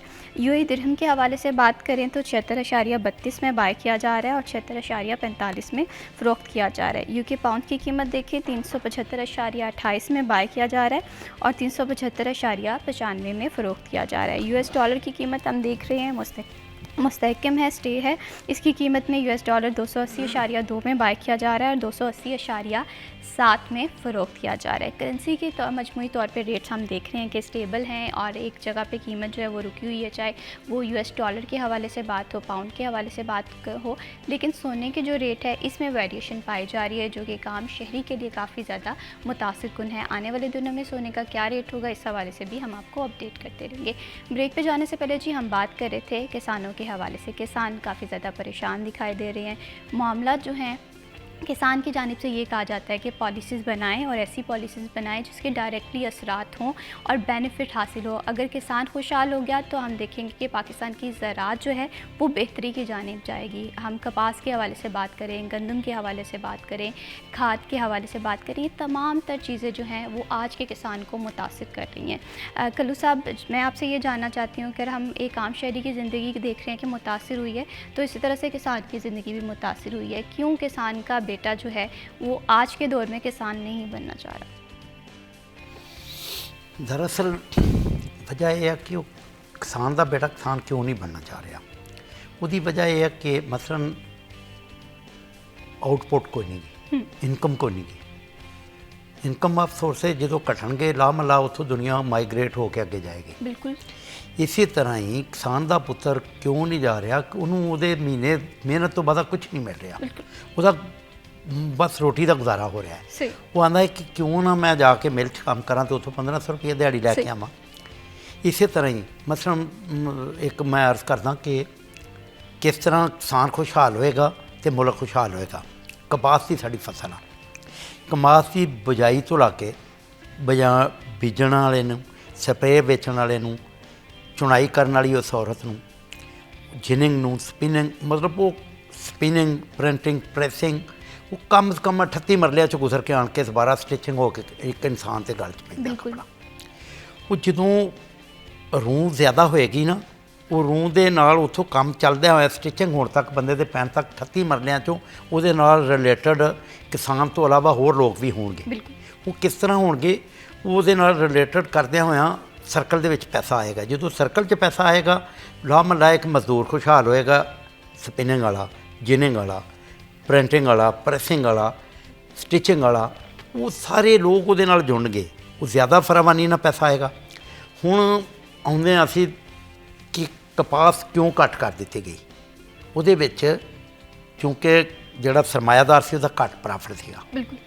ਸ਼ੂਗਰ ਮਾਫੀਆ ਐਸਾ ਮਾਫੀਆ ਸੀ ਜਿਨ੍ਹਾਂ ਕਿ ਮੈਂ ਦੋ ਮਿਸਾਲਾਂ ਦਾਂਗਾ ਕਿ ਇੱਕ ਨਨਕਾਣੇ ਤੋਂ ਮਿਲ ਸ਼ੂਗਰ ਦੀ ਪੁੱਟ ਕੇ ਤੇ ਇੱਕ ਇਹ ਗੋਇਰੇ ਲਾਗੋ ਚੌੜੀ ਸ਼ੂਗਰ ਮਿਲ ਲੈ ਕੇ ਰਹੇ ਝਾਰਖੰਡ। ਉੱਥੇ ਜ਼ਿਆਦਾ ਰੂੰ ਦੀ ਫਸਲ ਹੁੰਦੀ, ਉੱਥੇ ਤੇ ਖੜ ਕੇ ਲਾਤੀ ਇਹਨਾਂ ਨੇ ਆਪਣਾ ਇੰਡਸਟਰੀ ਸ਼ੂਗਰ ਦੀ। ठीक है।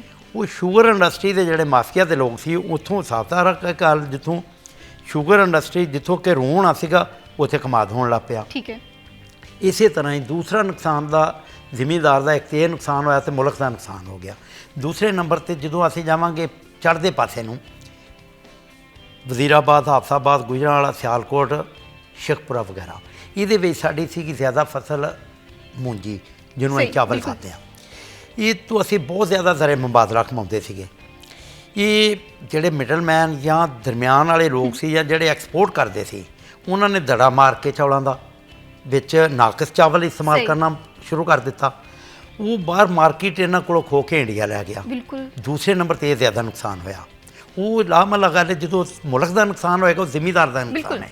ਅਗਰ ਜ਼ਿਮੀਂਦਾਰ ਸਰਕਲ 'ਚ ਚੱਲਦਾ ਹੈ, ਜ਼ਿਮੀਂਦਾਰ ਖੁਸ਼ਹਾਲ ਹੁੰਦਾ ਹੈ ਤੇ ਮੁਲਕ ਜਿਹੜਾ ਉਹਦੀ ਮਈਸ਼ਤ ਦਾ ਪਹੀਆ ਚੱਲਣਾ। बिल्कुल इसी तरह से। ਜਦੋਂ ਜ਼ਿਮੀਂਦਾਰ ਨੂੰ ਖੁਸ਼ਹਾਲ ਨਹੀਂ ਕਰਾਂਗੇ ਨਾ, ਜਿੰਨੇ ਮਰਜ਼ੀ ਟਿੱਲ ਲਾ ਲੈਣੇ, ਕਿਸੇ ਦੀ ਗੌਰਮੈਂਟ, ਕੋਈ ਸਿਆਸੀ ਬੰਦਾ ਨਹੀਂ ਜਾਂ ਕਿਸੇ ਗੌਰਮੈਂਟ 'ਤੇ ਨਹੀਂ ਬੋਲਣਾ, ਕੋਈ ਵੀ ਆ ਜਾਵੇ, ਖਾਓ ਜਮਹੂਰੀ ਹਕੂਮਤ ਹੋਵੇ, ਡਿਕਟੇਟਰਾਂ ਦੀ ਹਕੂਮਤ ਹੋਵੇ, ਇੱਕ ਪਹਿਲੇ ਨੰਬਰ 'ਤੇ ਬੁਨਿਆਦੀ ਤੌਰ 'ਤੇ ਲੋਕਾਂ ਨੂੰ ਜਿੰਨਾ ਤੱਕ ਤੁਸੀਂ ਜ਼ਿਮੀਂਦਾਰ ਦੇ ਨਾਲ ਰਿਲੇਟਡ ਕਰਦਿਆਂ ਹੋਏ ਲੋਕਾਂ ਨੂੰ ਫੈਸਿਲੀਟੇਟ ਨਹੀਂ ਕਰੋਗੇ, ਸਹੂਲਤਾਂ ਨਹੀਂ ਦਿਓਗੇ, ਤੁਹਾਡੀ ਮਈਸ਼ਤ ਕਦੀ ਨਹੀਂ बिल्कुल। ਚੱਲੇਗੀ। किसान परेशान है तो मैशत भी हम देखेंगे कि परेशानी का शिकार है। ਮੈਂ ਆਪਣੀ ਥੋੜ੍ਹੀ ਜਿਹੀ ਗੱਲ ਮੁਕੰਮਲ ਕਰ ਲਵਾਂ ਕਿ ਬਾਰ-ਬਾਰ ਕਿਉਂ ਕਰਜ਼ਾ ਲੈਂਦੇ ਨੇ। ਸ਼ਰਤਾਂ ਸਖਤ ਹੈ, ਬਿਜਲੀ 'ਤੇ ਸਬਸਿਡੀ ਨਹੀਂ ਦੇਣੀ, ਤੇਲ 'ਤੇ ਨਹੀਂ ਦੇਣੀ, ਕਿਸੇ ਚੀਜ਼ 'ਤੇ ਤੁਸੀਂ ਕਰਜ਼ਾ ਲੈਣ ਦੀ ਤੁਹਾਨੂੰ ਜ਼ਰੂਰਤ ਨਹੀਂ ਪੈਂਦੀ। ਤੁਸੀਂ ਆਪਣੇ ਜ਼ਿਮੀਂਦਾਰ ਨੂੰ 5 ਸਾਲ ਲਈ ਉਹਨੂੰ ਸਪੋਰਟ ਕਰੋ ਔਰ ਜ਼ਿਮੀਂਦਾਰ ਨੂੰ ਤਗੜੇ ਹੋ ਕੇ ਉਹਦੇ ਦਹਲੀਜ਼ 'ਤੇ ਜਾ ਕੇ, ਜਿੱਦਾਂ ਕਿ ਸਾਡਾ ਸੰਦਲਬਾਰ ਦਾ ਜਿਹੜਾ ਲੈਲਪੁਰ ਆਬਾਦ ਹੋਇਆ ਕਾਲਜ ਨਾਲ ਯੂਨੀਵਰਸਿਟੀ, ਜ਼ਰੀ ਯੂਨੀਵਰਸਿਟੀ ਬਣਾਈ, ਉਹਦੇ ਡਾਕਟਰ ਕੀ ਕਰਨ ਰਹੇ ਨੇ? बिल्कुल। ਉਹ ਬੀਜ ਇਸ ਤਰ੍ਹਾਂ ਦੇ ਮੁਤਾਰਫ ਕਰਾਉਣ, ਅੱਛੀ ਪੈਦਾਵਾਰ ਦੇਣ, ਬਿਮਾਰੀਆਂ ਉਹਨਾਂ ਨੂੰ ਘੱਟ ਲੱਗਣ। ਜਦੋਂ ਇਹ ਸੰਦਲਬਾਰ ਆਬਾਦ, ਲੈਲਪੁਰ ਆਬਾਦ ਹੋਇਆ ਹੈ, ਉਸ ਟਾਈਮ ਰੂੰ ਇਹਦਾ ਪੂਰੀ ਦੁਨੀਆ 'ਤੇ। ਦੂਸਰੀ ਇਹਦੀ ਮਿਸਾਲ ਦਾਂਗਾ ਕਿ ਮਸਲਨ ਦੁਨੀਆ ਦੇ ਹਜ਼ਾਰਾਂ ਸਾਲ ਤੋਂ ਸ਼ਹਿਰ ਆਬਾਦ ਨੇ, ਬਰਤਾਨੀਆ ਦੇ ਸ਼ਹਿਰ ਦਾ ਇਹਨੂੰ ਮਾਰਚੈਸਟਰ ਕਿਹਾ ਜਾਂਦਾ। ਕਿਉਂ ਕਿਹਾ ਜਾਂਦਾ ਹੈ? ਕਿਉਂਕਿ ਇਹਦੀ ਤੇ ਤਰੀਕ ਜੁਮਾ 8 ਦਿਨ 130 ਸਾਲ ਦੀ ਤਰੀਕ ਹੈ ਸਾਰੀ। ਇਹਦੀ ਵਜ੍ਹਾ ਇਹ ਆ ਕਿ ਇਹਦੇ ਨਾਲ ਦਾ ਇਹ ਰੂਹ ਦੁਨੀਆ ਤੇ ਪੈਦਾ ਨਹੀਂ ਕੀਤੀ, ਬਿਲਕੁਲ ਪੈਦਾ ਇਸ ਵਾਸਤੇ ਮੈਂ ਮੀਡੀਆ ਦੇ ਜ਼ਰੀਏ ਆਪਣੇ 41 ਵਾਲਿਆਂ ਦੇ ਜ਼ਰੀਏ ਸਿਰਫ ਗੌਰਮੈਂਟ ਨੂੰ ਇਹ ਇਲਤਜਾ ਕਰਾਂਗਾ ਕਿ ਖੁਦਾ ਦਾ ਨਾਮ ਮੰਨੋ, ਇਹ ਜ਼ਿੰਮੇਦਾਰ ਦੀ ਕੰਡ 'ਤੇ ਹੱਥ ਰੱਖੋ, ਇਹਦਾ ਸ਼ਿਮਲਾ ਉੱਚਾ ਕਰੋ, ਇਹ ਤੁਹਾਨੂੰ ਕਮਾ ਕੇ ਦੇਵੇ, ਇਹ ਤੁਹਾਡੀ ਮੈਸ਼ਤ ਦਾ ਪਹੀਆ ਚਲਾਵੇ। बिल्कुल सही, ਇਹਦੀ वजह तो चलना है। बिल्कुल। किसान खुशहाल होगा तो मुल्क खुशहाल होगा, और पाकिस्तान हमेशा से ये बात करता है कि हम एक ज़रूरी मुल्क हैं। ये इमेज अगर हम बरकरार रखना चाहते हैं तो किसान को खुशहाल करना पड़ेगा। बहुत शुक्रिया मोहम्मद खान कल्लू साहब, आपने हमारे प्रोग्राम को वक्त दिया। बहुत शुक्रिया Abdurrahman for joining us in this programme. अगर आप मोटापे का शिकार हैं और आप काफ़ी ज़्यादा डाइट फॉलो करके थक चुके हैं लेकिन आपको समझ में नहीं आ रहा कि अब क्या किया जाए, तो आपके लिए जी हम 11 बजे वाला सेगमेंट देंगे। तो अभी वक्त हुआ है एक ब्रेक का, कीमत चाहिए, हमारे साथ रहिए।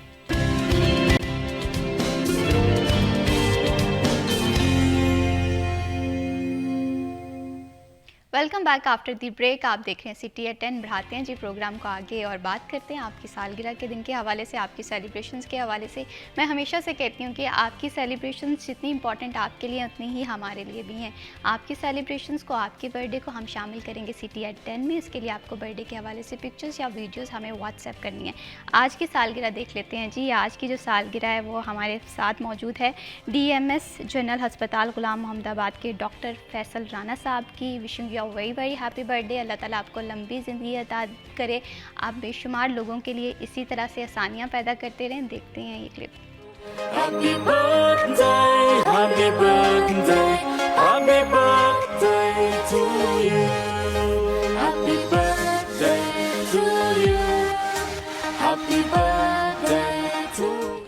बढ़ाते हैं जी प्रोग्राम को आगे और अब बात करते हैं ओबेसिटी की, मोटापा, जो हर दूसरे घर का मसला है। हम देखते हैं कि हम मॉर्निंग वॉक के लिए नहीं जाते, अक्सर ऐसे खाने खाते जो कि हमारी सेहत के लिए काफ़ी ज़्यादा नुकसानदेह होते हैं, और इसके साथ साथ हम डाइट प्लान जो है वो भी फॉलो कर रहे होते हैं, लेकिन फिर भी हम ये सवाल खुद से करते हुए दिखाई देते हैं कि डाइट प्लान भी फॉलो किया जा रहा है, मोटापा फिर भी कम नहीं हो रहा। गलतियाँ हम कहाँ पर कर रहे हैं? क्योंकि मैं अक्सर बात कहती हूँ कि अगर आपकी सेहत ठीक है, आप ज़िंदगी के तमाम तर मामलात अच्छे से इंजॉय कर सकते हैं।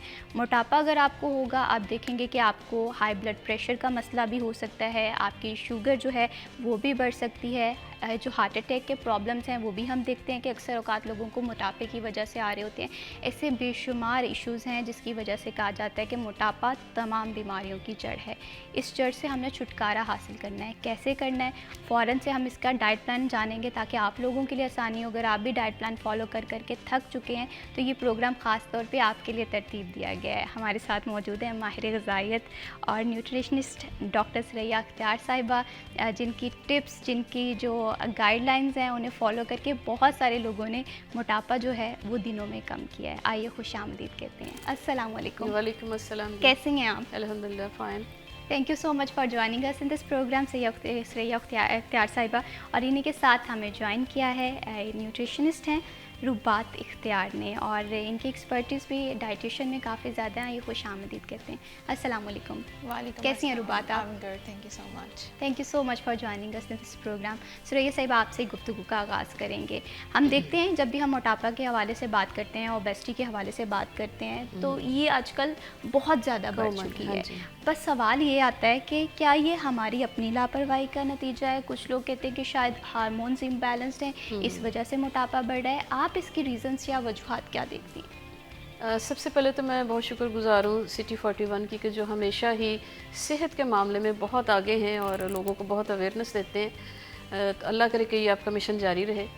अच्छा जी, आपने ये जो बात की है मोटापे की, ओबेसिटी की, तो देखा जाए तो ये ना एक ऐसा मसला है जिसके आगे भी बहुत सारे और मसले हैं।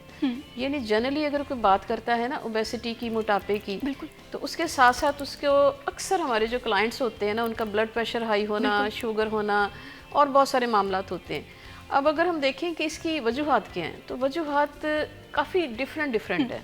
ठीक है, एक तो वो है कि हमने ये देखना है कि हमारी बॉडी का सिस्टम जो है, हमारे हार्मोन्स जो हैं, क्या वो ठीक है। ठीक है। कुछ ऐसे केस भी होते हैं जिसमें कम खाते हैं लोग, सही। और बड़े ओवर कॉन्शियस भी होते हैं, इसके बावजूद उनका वजन बढ़ रहा बिल्कुल, होता है। आपने सुना होगा लोग कहते हैं कि हमें तो हम पानी भी पीते हैं, हमें हाँ पानी जी। भी लग जाता है। हाँ जी, उसमें ना दो मामले होते हैं। एक तो ये होता है कि वो उनके हार्मोन्स में इम्बैलेंस होता है, ठीक है। जैसे खवातीन में पीसीओएस बड़ा कॉमन है। ठीक है। तो दूसरी बात ये होती है कि जिनको पीसीओएस नहीं है, वो क्या वजह होती है? वो ये वजह होती है कि वो ज़रूरत से ज़्यादा ओवर कॉन्शियस हो जाते हैं कि जी कहीं मुझे मोटापा ना आ जाए। वो इतना कम खाना शुरू कर देते हैं कि उनकी बॉडी का जो मेटाबॉलिज्म है वो स्लो हो जाता है। ठीक है। वो जितना कम खाएंगे, इसका मतलब ये है कि वो उनकी बॉडी जो है ना, वो उसका इनर सिस्टम स्लो होने की वजह से उसको वेट को ऊपर कर रही है।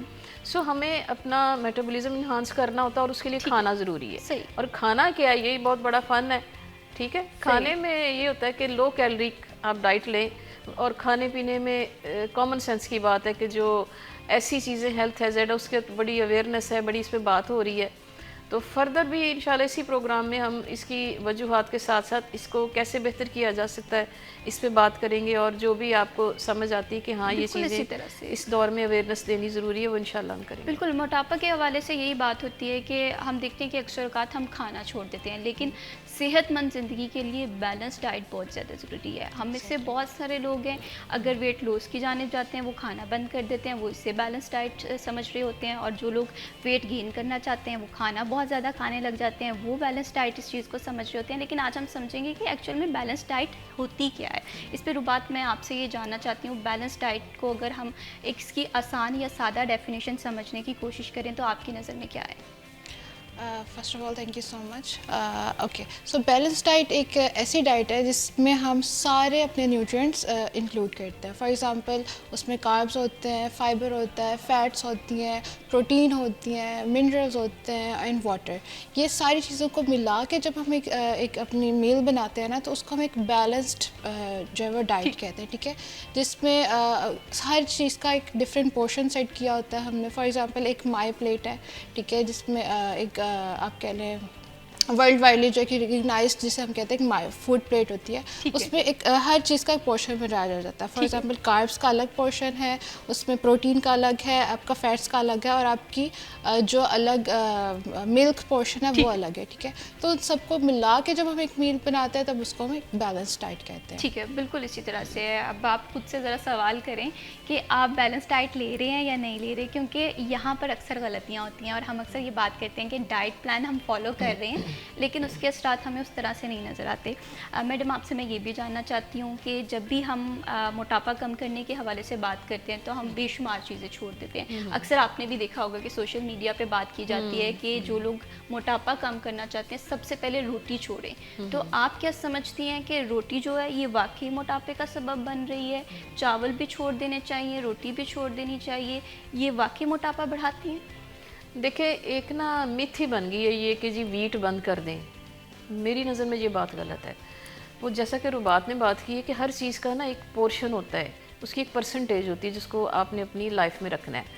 हम लोगों को ये कहें कि जी आप आटे की कम्बिनेशन कर लें मुख्तलिफ़ चीज़ों के साथ, लोग तो आटा नहीं अफोर्ड कर पा रहे। ठीक है, तो इसमें असल जो चीज़ जिसको हम कहते हैं ना नुकसान देने वाली गंदम के अंदर, वो होता है सफ़ेद मैदा जिसे कहते हैं। ठीक है, मैदे का मतलब होता है कि जितना आपने वाइट फ्लोर लिया, चाहे वो बेकरी में आ गया, नान में आ गया या गंदम में आ गया, उसमें जो होता है ना वो सारा वो कार्ब जो होता है नेट कार्ब होता है। ठीक है, वो बॉडी में जाके उसने ग्लूकोज बनना है, फिर ग्लूकोज से उसने फैट में कन्वर्ट होना है। इसका हल ये है कि आप गंदम वाला आटा खुद पिसवाएं। ठीक है, एक ही हल है। दूसरी बात ये कि अगर कोई ऐसी चक्की है जहाँ पे वो आप खुद पिसवाते हैं, तो कुछ लोगों को मैंने देखा कि वो छान के उसका बुरादा निकाल देते हैं।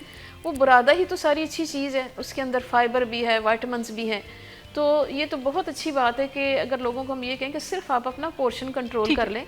जनरली लोग जब रोटी खाते हैं तो सिर्फ रोटी सालन पे फोकस होता है। मैं जब प्लान देती हूँ ना लोगों को, उसमें मैं हमेशा कहती हूँ कि एक प्री मील प्लान में रखें। लाइक आपने खाना खाना है ना, इससे पहले आप थोड़ा सा चिया सीड ले लें। ठीक है, वो थोड़े से किसी भी यानी दूध में डाल लें या दही में डाल लें, 2 चम्मच बेशक आप ले लें, ज़्यादा ना लें, हाफ कप दूध ले लें, वो डाल के आप उसको पी लें।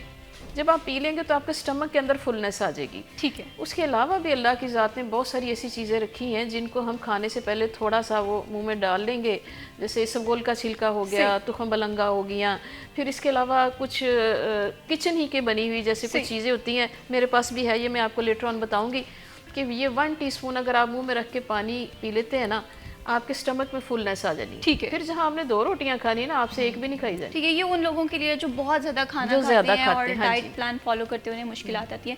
और दूसरा मैं आपसे ये जानना चाहती हूँ कि चावलों के हवाले से ये बात की जाती है, ख़वातीन ज़्यादा शौक से चावल खाती हैं, लेकिन जब डाइट प्लान को फॉलो करना होता है अक्सर लोग सबसे पहले चावल खाने से ही मना करते हैं। ये वाकई सेहत के लिए मना नुकसानदेह तो होते हैं? खैर नहीं करना चाहिए, लेकिन इसमें आप डेज फिक्स कर दें। ठीक। जिन घरों में रोज़ाना चावल बनते हैं, और समटाइम मैंने ये भी देखा है कि रात को चावल बने ना, सुबह नाश्ते में उठ के फिर वही खा लेते हैं। बिल्कुल। सो इसके डेज फिक्स कर लें कि वंस वीक जो है अगर आप ले लेते हैं, और उसमें भी आगे जो बात है, ठीक है। एक वो चावल है जिसमें आपने बहुत सारा ऑयल डाला है, कितना सारा मटन बीफ डाल दिया, तो वो फिर उसकी उतनी कैलोरीज बढ़ गई। ठीक है। अगर आपने वज़न कम करने के लिए चावल यूज़ करने तो आप बॉइल्ड राइस ले लें। ठीक या है। बहुत कम ऑयल के साथ उसमें वेजिटेबल मिक्स कर लें। और फिर वही बात कि मैं जब अपने क्लाइंट को बताती हूँ, मैं साथ पिक्स शेयर करती हूँ उन्हें अपनी ठीक है। प्लेट की, कि जी इतने 4-5 स्पून इसके चावल के होने चाहिए, इतना सैलड होना चाहिए, इतना सालन होना चाहिए, इतना रायता होना चाहिए। फिर वो एक प्लेट जो है ना, अगर आप चावल खा लेते हैं तो वो आपके लिए बुरे नहीं है। ठीक है, मतलब चावल, जो लोग चावल छोड़ चुके हैं वो चावल छोड़े नहीं, लेकिन जी। बस बैलेंस बहुत ज़्यादा ज़रूरी है। रुबात, आपसे मैं ये जानना चाहती हूँ, हम अगर ब्रेकफास्ट से स्टार्ट करते हैं, हम देखते हैं कि सबसे ज़्यादा कोताही हम ब्रेकफास्ट में करते हैं, वो लोग जो कि वेट कम करना चाहते हैं। तो मोटापा कम करने के लिए ब्रेकफास्ट किस तरह से होना चाहिए? अच्छा, बेसिकली क्योंकि ज़्यादातर लोग जो हैं आजकल जॉब्स पे जाते हैं और सबका रूटीन ही ऐसे बनी हुई है कि उनको सुबह जल्दी उठना पड़ता है, ठीक है। लेकिन कई लोग ऐसे जो नहीं उठ पाते, उनके लिए बेस्ट है कि वो अपना ब्रेकफास्ट अच्छा करें और उसमें ज़्यादातर अमाउंट जो है वो प्रोटीन की रखें। ठीक है, प्रोटीन से जो स्टार्ट करें। उसमें एग्स आ जाते हैं, जिसमें एग्स में आप लेकिन अच्छा, कई लोग ये भी कहते हैं कि एग जो योक होता है वो लेना बहुत, बिल्कुल वो नहीं लेना, उससे फ़ैट रहता है। हालांकि ये बिल्कुल गलत बात है। एग योक एक हेल्दी फ़ैट होता है, ठीक है, वो लेना बहुत ज़रूरी होता है। हाँ, उसकी आप क्वांटिटी कम कर दें। फॉर एग्जांपल, अगर आप 2 एग ले रहे हैं तो एक में से एक एग योक ले लें और दूसरा एक फुल एग, हाँ, एक फुल एग लेना। तो ये ऐड करना चाहिए। साथ में अब कई लोग ये भी कहते हैं कि उसमें हमने कार्ब्स नहीं ऐड करने ना, तो उसमें हम ये कहते हैं कि ब्राउन्स ब्रेड का स्लाइस होता है या मल्टीग्रेन आटे की जो रोटी होती है, हम वो रिकमेंड करते हैं कि आप 6 इंच की एक रोटी लास्ट में ऐड करें। उसके साथ हम कहते हैं कि आपको ज़रूर अपना जो स्टमक है उसको स्मूथ रखने के लिए दही का इस्तेमाल करना चाहिए, क्योंकि उसमें प्रोबायोटिक्स होते हैं, हमारे गट हेल्थ के लिए वो बहुत अच्छा है। ठीक है। तो अगर आप अपना दिन का जो है वो शुरुआत इस तरह से करेंगे कि आपका मैदा जो है वो स्मूथ हो और आपको सारे न्यूट्रिएंट्स मिल रहे हैं, तो that would be like really good. ठीक है, बिल्कुल इसी तरह से कि ब्रेकफास्ट आपका अच्छा होना चाहिए, लेकिन बहुत सारी कोताहियाँ हम ब्रेकफास्ट से ही करना स्टार्ट कर देते हैं। हम कहते हैं कि जो लोग वेट लॉस कम कर रहे हैं वो ये बात करते हुए दिखाई देते हैं कि जी मैंने तो खाना अब कम कर दिया है, पहले तो मैं इतना खाना खा लेती थी, अब मैंने रोटी भी छोड़ दी हुई है, अब मैं सिर्फ मैडम जूसेस जो है ना वो पीती हूँ। हमारे साथ एक कॉलर मौजूद हैं। अस्सलाम वालेकुम। अस्सलाम वालेकुम। वालेकुम अस्सलाम। लाइबा बात कर रही हूँ फैसलाबाद से। लाइबा, कैसी हैं आप? शुक्र है अल्लाह का, ठीक है। मेरा सवाल डॉक्टर साहिबा से ये था कि मुझे पता चला है कि ये जो हम कुकिंग ऑयल यूज करते हैं, एक तो घी होता है ना, लेकिन वो जो दूसरा ऑयल नहीं होता, ठीक है, तो अब हर बंदा तो देसी घी इस्तेमाल नहीं कर सकता। क्या ऑयल यूज करने से भी रोजाना परांठों में या हांडी में यूज करने से ऑयली वजन भर जाता है हमारा? ठीक है। और दूसरा सवाल मेरा ये है कि मैं इतनी मोटी तो वैसे नहीं हूँ और एज भी मेरी 24 साल की है, लेकिन बस ना मैं चाहती हूँ मेरा चेहरा ना थोड़ा लंबा हो जाए और गाल बहुत मोटे मोटे मुझे लगते हैं, और ये जो शोल्डर है ना ये भी थोड़े कमजोर हो जाए। ठीक है, बहुत शुक्रिया लाइबा जी। मैडम देखिए, ये जो कुकिंग ऑयल की बात कर रही है ना, कहने को ये ऑयल है। अब हमें देखना ये होता है कि ऑयल बना किस चीज़ से। ठीक है, ऑयल जो भी मुख्तलिफ तरह की चीज़ों से बन रहे हैं आजकल, आपको पता सरसों को बड़ा प्रमोट किया जा रहा है। बिल्कुल, सरसों के ऑयल की जो सालन में डालना या किसी और चीज़ में डालना ना, वो बड़ी बेस्ट चीज़ है। इसी तरह से बहुत सारी और भी ऐसी चीज़ें हैं जिनके ऑयल बहुत अच्छे हैं, लेकिन जो मार्केट में इस वक्त चल रहा है ना, मैं किसी ब्रांड का नाम नहीं लूँगी, लेकिन बिलीव मी कि वो ऑयल कहलाने के हकदार ही नहीं है। सही। इसकी एक मिसाल देती हूँ। जिन घरों में ऑयल मुसलसल यूज़ हो रहा है, कभी आप देखें कि उनके घर के जो ड्रेन्स होती हैं ना वो ब्लॉक हो जाती हैं, फिर जब उसको ओपन करते हैं तो अंदर से बाकायदा उसके पूरे पूरे पैक से मिलते हैं, जमे हुए जैसे कोई चीज़ होती है, जैसे सफ़ेद बर्फ़ नहीं होती इस तरह सी।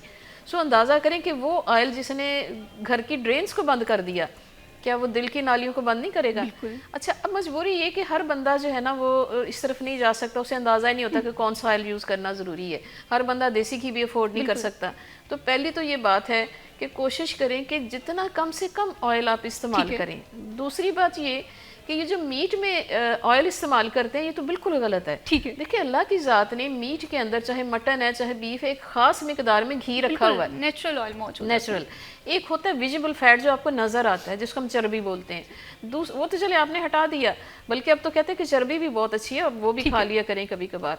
अच्छा, दूसरा वो फैट होता है जो इनविजिबल, वो हमें नज़र नहीं आता, वो अल्लाह ने अच्छा खासा उसके अंदर रखा है, फिर उसके अंदर अगेन आपको ऑयल डालने की क्या ज़रूरत है? ठीक है। ये सारे लोगों को मेरा पैगाम है कि आप तजर्बा करके देखें कि मटन बीफ जब भी बनाएं उसमें सिर्फ आपने लहसुन, अदरक, प्याज, टमाटर डालें, मटन डालें, उसको प्रेशर कुकर में रख दें, उसका अपना ही जो है ना घी वो बाहर आ जाएगा। बिल्कुल, ये बड़े कमाल की टिप्स हैं, ये लाजमी आप फॉलो करिएगा। हमारे साथ एक कॉलर मौजूद है। अस्सलाम वालेकुम। जी वालेकुम सलाम। जी कौन बात कर रहे हैं? जी मोहम्मद आसिफ बात कर रहा हूँ, बहुत शुक्रिया कॉल पे लेने का। सुरैया साहिबा से कोई सवाल करना चाहें आप? जी, मेरी दोनों जो मेहमान गेस्ट, उनसे सवाल है कि जैसा कि जो शुगर पेशेंट होते हैं और ब्लड प्रेशर के मरीज होते हैं, और अब वेदर की भी जो अब सर्दियां आ गई हैं तो पानी वो कम पीते हैं, ऐसे में जरा हमारी जो खुराक है लग्जरी होगी, जैसे शादियां होंगी, पहले तो खाने ज्यादा होते थे, शादियों में वो मुख्तलिफ अनवा किस्म के खाने खाए जाते हैं, तो एक तो उसका परहेज बता दें। दूसरा, जो इस मौसम के हवाले से जो शुगर और बीपी के पेशेंट के लिए जो मतवाजन खुराक है वो कैसी होनी चाहिए, पानी का कम से कम ज्यादा से ज्यादा या कम से कम कितना इस्तेमाल होना चाहिए, ताकि उनकी जो थोड़ी सी मसाइल पैदा होते हैं इस वेदर में, उसके बारे में थोड़ा सा आगाही देते हैं। ठीक है, बहुत शुक्रिया आसिफ साहब, आपने प्रोग्राम में कॉल की। आपने बड़ा जो एक कॉमन सवाल किया जो अक्सर हाई ब्लड प्रेशर या शुगर के पेशेंट्स को करना पड़ता है, इसका जवाब हम आपको ज़रूर देंगे, लेकिन वक्त तो एक ब्रेक का। Stay with us.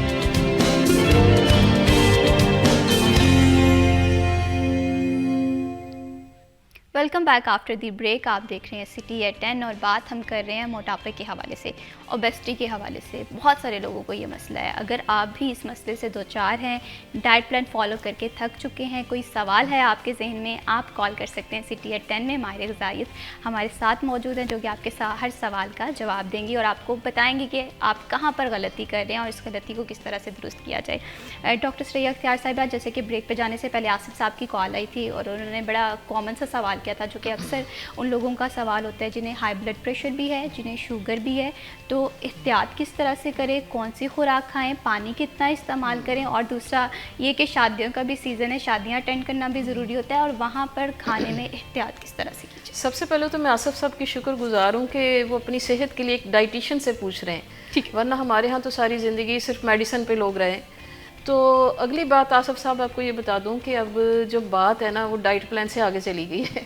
Diet plan आप पीछे हो गया है। देखिए, हमारे यहाँ लोगों का जो रूटीन है ना, वर्क रूटीन, उसमें मैं अगर किसी को कहूँ कि इतने बजे ये खाओ, इतने बजे ये खाओ, तो वो ऐसा नहीं हो पाता। सो नाउ डेज हमें लोग ज्वाइन कर रहे हैं एज हमारे ट्रेनर, हमें ट्रेनिंग ले रहे हैं हमसे, एज इंटर्नी ज्वाइन कर रहे हैं हमें। उन्होंने हमें अपने हेल्थ कोच सेलेक्ट किया होता है। देखिए, आपके बच्चे हैं, उनके भी ट्यूटर होते हैं, उनके भी टीचर होते हैं। आपकी प्रॉपर्टी है, आपका बिजनेस है, तो आपके एडवोकेट होते हैं। मगर आपकी सेहत के मामले में आपकी कोई डाइटिशियन से कंसल्टेशन नहीं होती। सो सबको ये मशवरा दूंगी कि अपनी सेहत की असेसमेंट पहले करवाएं। जब तक हमें असेसमेंट का पता नहीं चलेगा, सोशल मीडिया की टिप्स कुछ नहीं करती।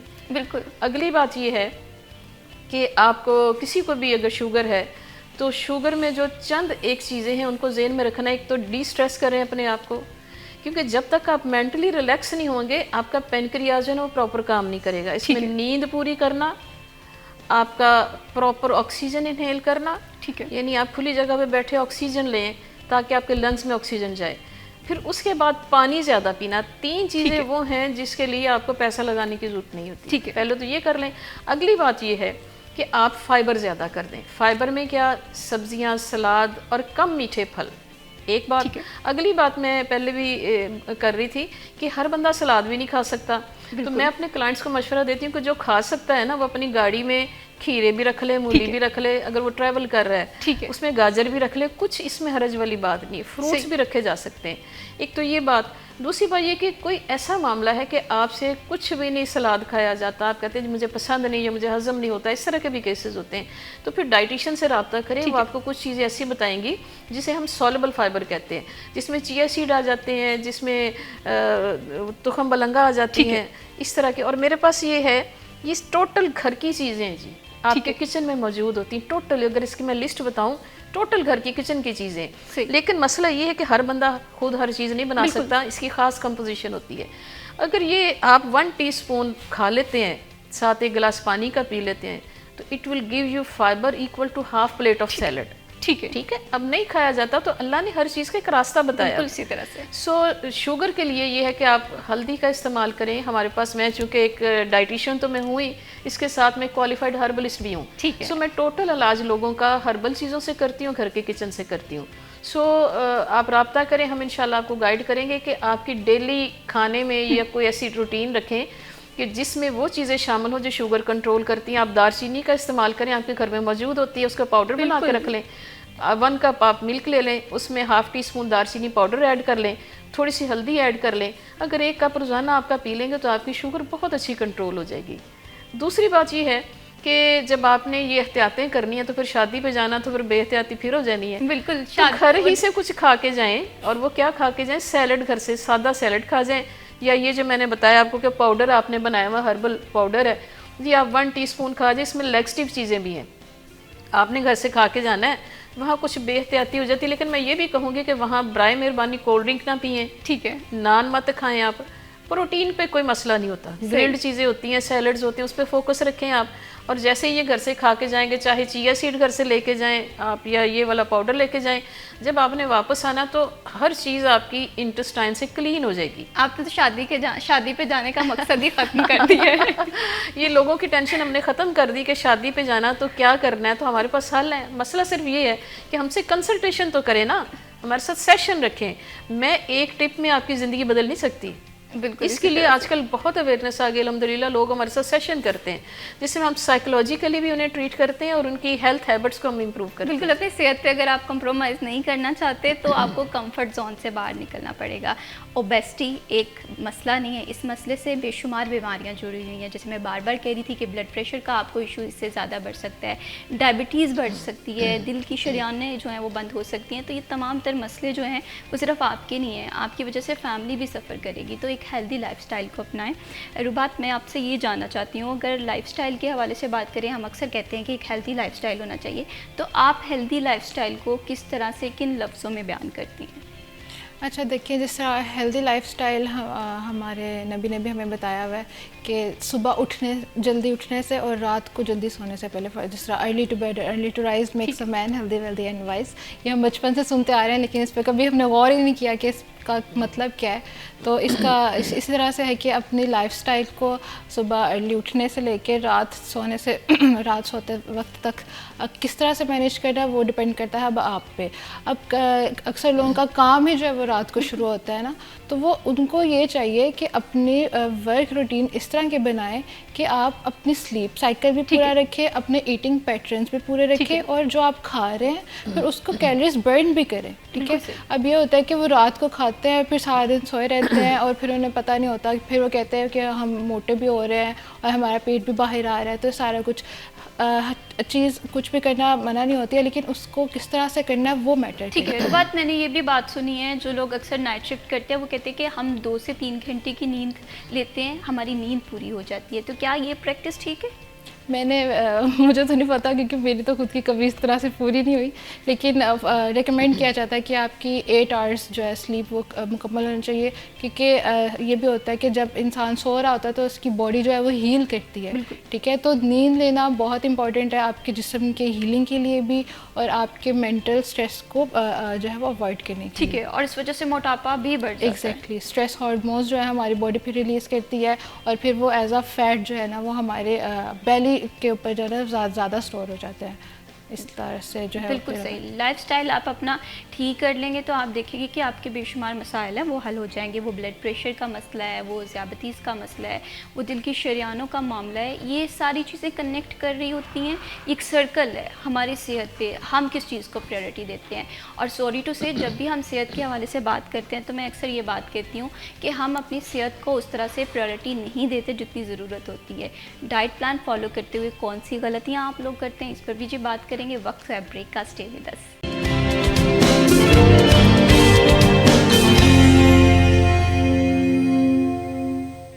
Welcome back after the break. आप देख रहे हैं सिटी एट 10 और प्रोग्राम में जी बात हो रही है ओबेसिटी के हवाले से। अगर आपको शुगर है, अगर आपको ब्लड प्रेशर है, अगर आपके दिल की शरियानें जो हैं वो अक्सर औकात बंद रहते हैं या बेशुमार प्रॉब्लम है आपकी सेहत के हवाले से, तो अब जो रेमेडी हम बताने जा रहे हैं ये आपकी सेहत के लिए बड़ी पॉजिटिव असरात छोड़ेगी। ब्लड प्रेशर भी कंट्रोल में होगा, शुगर की जो आपके मामलात हैं बैलेंस नहीं रहती वो भी बैलेंस हो सकती है। और सिर्फ कुछ मिनट की मेहनत में या थोड़ा सा टाइम जो है आपको अपनी सेहत के हवाले से देना चाहिए।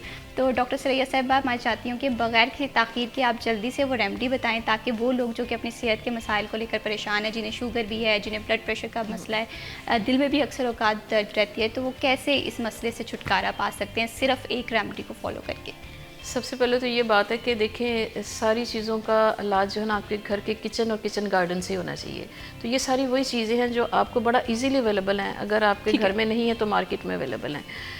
अगर कोई मोटापे की बात करता है ना, आपको कोई कहे ना कि ये गोली खा लो तो आपका फैट बर्न हो जाएगा, तो मैं कहती हूँ एब्सोल्युटली रॉन्ग। ठीक है, कुछ भी खाएंगे बॉडी में जाएगा, प्रोसेस में से गुजरेगा, फिर जाके उसने ब्लड में शामिल होना, फिर उसने फैट को बर्न करना है। और तरीक़ेकार ये होता है कि पहले आपके मैदे को सूद करना होता है, मैदा आपका स्टमक अच्छा हो, उसके बाद आपकी आंतें जो है ना वो क्लीन भी करनी है और स्टरलाइज भी हों। ठीक है, ठीक है। उसके फास्टिंग इसीलिए की जाती है ना। दूसरी बात ये है कि जब आंतें क्लीन हो जाएंगी, स्टरलाइज हो जाएंगी, तो फिर आपका लिवर डिटॉक्स हो जाएगा। ठीक है। उसके लिए जी ये सब कुछ जो है ना बहुत आसान है, कुछ भी इसमें मुश्किल नहीं है। ठीक है, ये चुकंदर है, इसका छोटा सा पीस आपने ले लेना है। ठीक है। आंवला है, इसके छिलके उतार के अच्छे से वो आपने शामिल कर लेने हैं। अदरक है, ठीक है, हल्दी है, लीमू है, ये सारी चीज़ें जी। ठीक है, कुछ ज़्यादा चीज़ें नहीं। बिल्कुल सही। ये इनके छोटे छोटे में बहुत इजीली किचन में मिल जाते हैं आपको। छोटे छोटे पीसेस लेके आपने इसको ब्लेंडर में डालना है। ठीक है। इसमें पिंक साल्ट डाल लें या काला नमक थोड़ा सा डाल लें, उसको पानी डाल के आपने ब्लेंड कर लेना, तो ये एक स्मूदी बन जाएगी। और वो स्मूदी इतनी मज़े की, जब आप इसको यूज़ करेंगे तो आपको अंदाज़ा हो जाएगा कि ठीक है, इससे एक तो फुलनेस आएगी, ये नहीं आप खाने से पहले अगर ले लेते हैं ना। ठीक है, इसका कलर देखें, इसका अरोमा देखें और इसका टेस्ट देखें।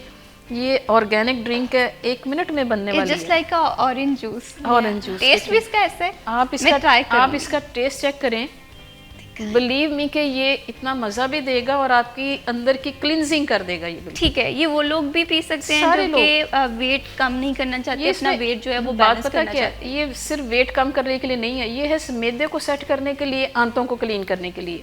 फिर इसने लिवर को डिटॉक्स करना। फिर अगली कहानी होती है कि किसी ने वजन बढ़ाना तो उसको high protein high caloric diet दे देते हैं, अगर किसी ने कम करना तो लो कैलोरिक और लो फैट डाइट दे देते हैं। ठीक है, अब मैंने इसका एक सिप लिया है, मुझे थोड़ा सा इसके हवाले से रिव्यू देना चाहिए।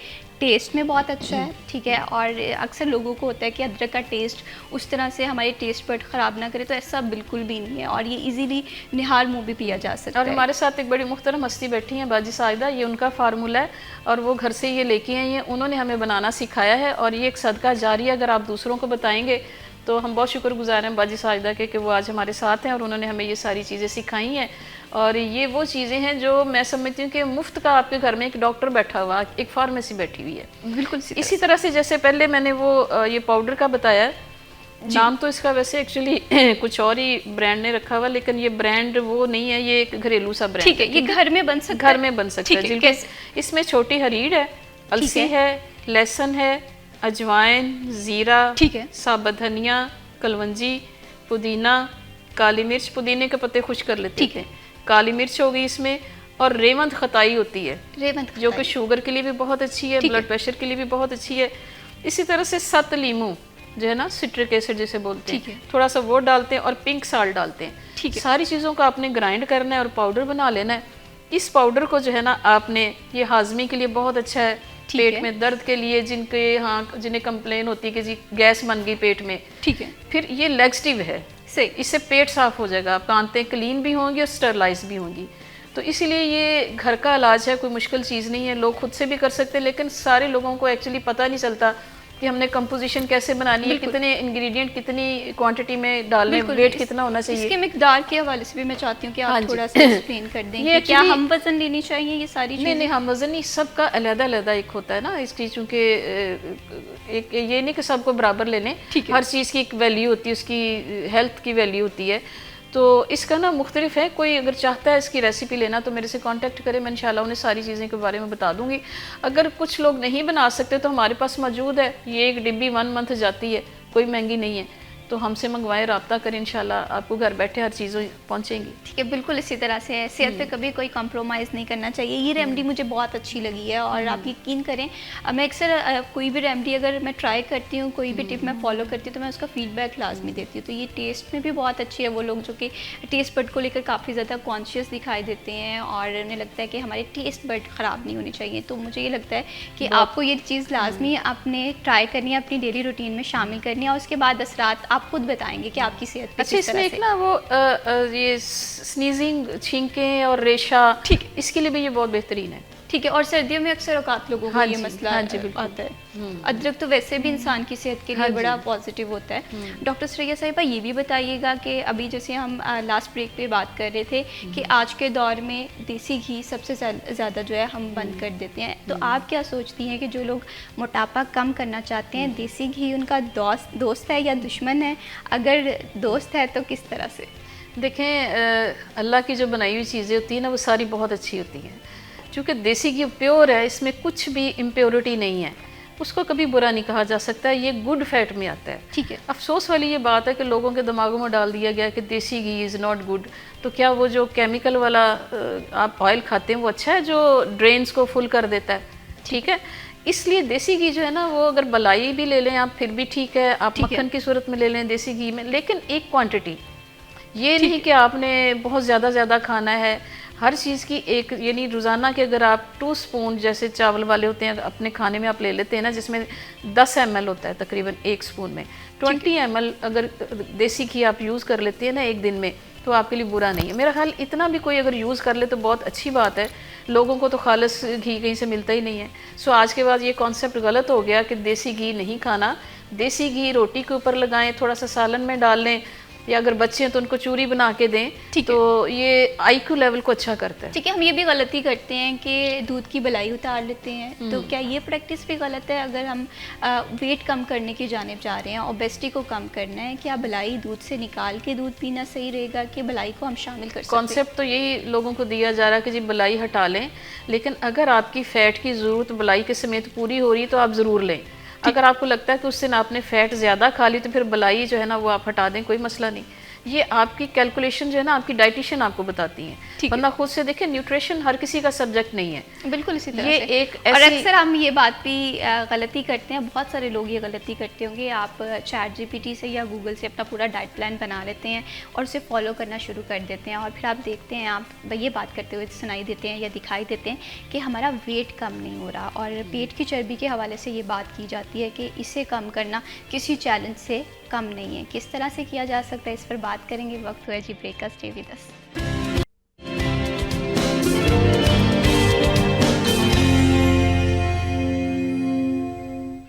Welcome back after the break. आप देख रहे हैं सिटी एट 10। अगर आपने एक छोटी सी हैबिट चेंज कर लेंगे तो अगले 3 माह में आप देखेंगे कि आपकी सेहत पे कितने पॉजिटिव असरात आते हैं, आपका जो वेट है वो कितनी जल्दी कम होता है। रुबात, मैं आपसे इस हवाले से डिस्कशन करना चाहती हूँ कि अक्सर औकात मैंने भी सोशल मीडिया पे इस हवाले से काफ़ी चीज़ें स्टडी की हैं, वीडियोस भी देखी हैं।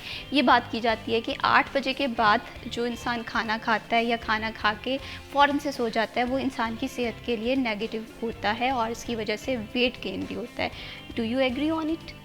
या एग्जैक्टली क्योंकि पता है क्या होता है, क्योंकि हम खाना खाते हैं, खाना खाने के बाद हम फ़ौरन लेट जाते हैं, ना तो हमारा खाना हज़म होता है और ना ही उसकी जो कैलोरिक हमें पता है कि वो अब बर्न हो चुका है, ठीक है। अब इसमें दो चीज़ें हमें देखनी पड़ती हैं। एक तो हमने देखना होता है कि हमने पहले अपनी पूरे दिन की कैलोरीज पूरी की हुई है या नहीं। अगर तो वो हम एक्स्ट्रा ले रहे हैं तो इसका मतलब है कि वो हमें एक्स्ट्रा स्टोर करेगा फैट में जाके। एक इंसान की ना कैलोरी रिक्वायरमेंट होती है पूरे डे की, अगर तो हम उससे एक्सेस लेंगे तो वो हमारे फैट में जाके कन्वर्ट होगा और वो हमें जो है ना वो सारा कुछ हमारे लिए अच्छा नहीं होगा, ठीक है। और दूसरी बात ये कि अगर आप ले भी रहे हैं, फॉर एग्जांपल कुछ खा लिया नहीं, मतलब आपका कंट्रोल लिया है ना, कुछ लोगों का होता है, तो उसमें ये होता है कि आप कोशिश करें कि फ़ौरन से सो मत जाएं, ठीक है। कोशिश करें कि जो खाया है उसको उठा के रख कर आएँ किचन में, थोड़ा सा वॉक करें। ये तो रिकमेंडेड भी है कि आपको ऑलमोस्ट जो है वो 72 कदम जो है वो चलने चाहिए ना, सुन्नत भी है आई थिंक, तो वो चलें, ठीक है, ताकि जो आपका सिस्टम है थोड़ा सा वो अपने हज़म की तरफ जाए, जो आपने खाया वो थोड़ा सा हज़म हो जाए, फिर उसके बाद जो है वो अपने रेस्ट मोड में आप जा सकते हैं। ठीक है, बिल्कुल लेज़ीनेस नहीं आपने करनी है अगर आप मोटापे से छुटकारा पाना चाहती हैं।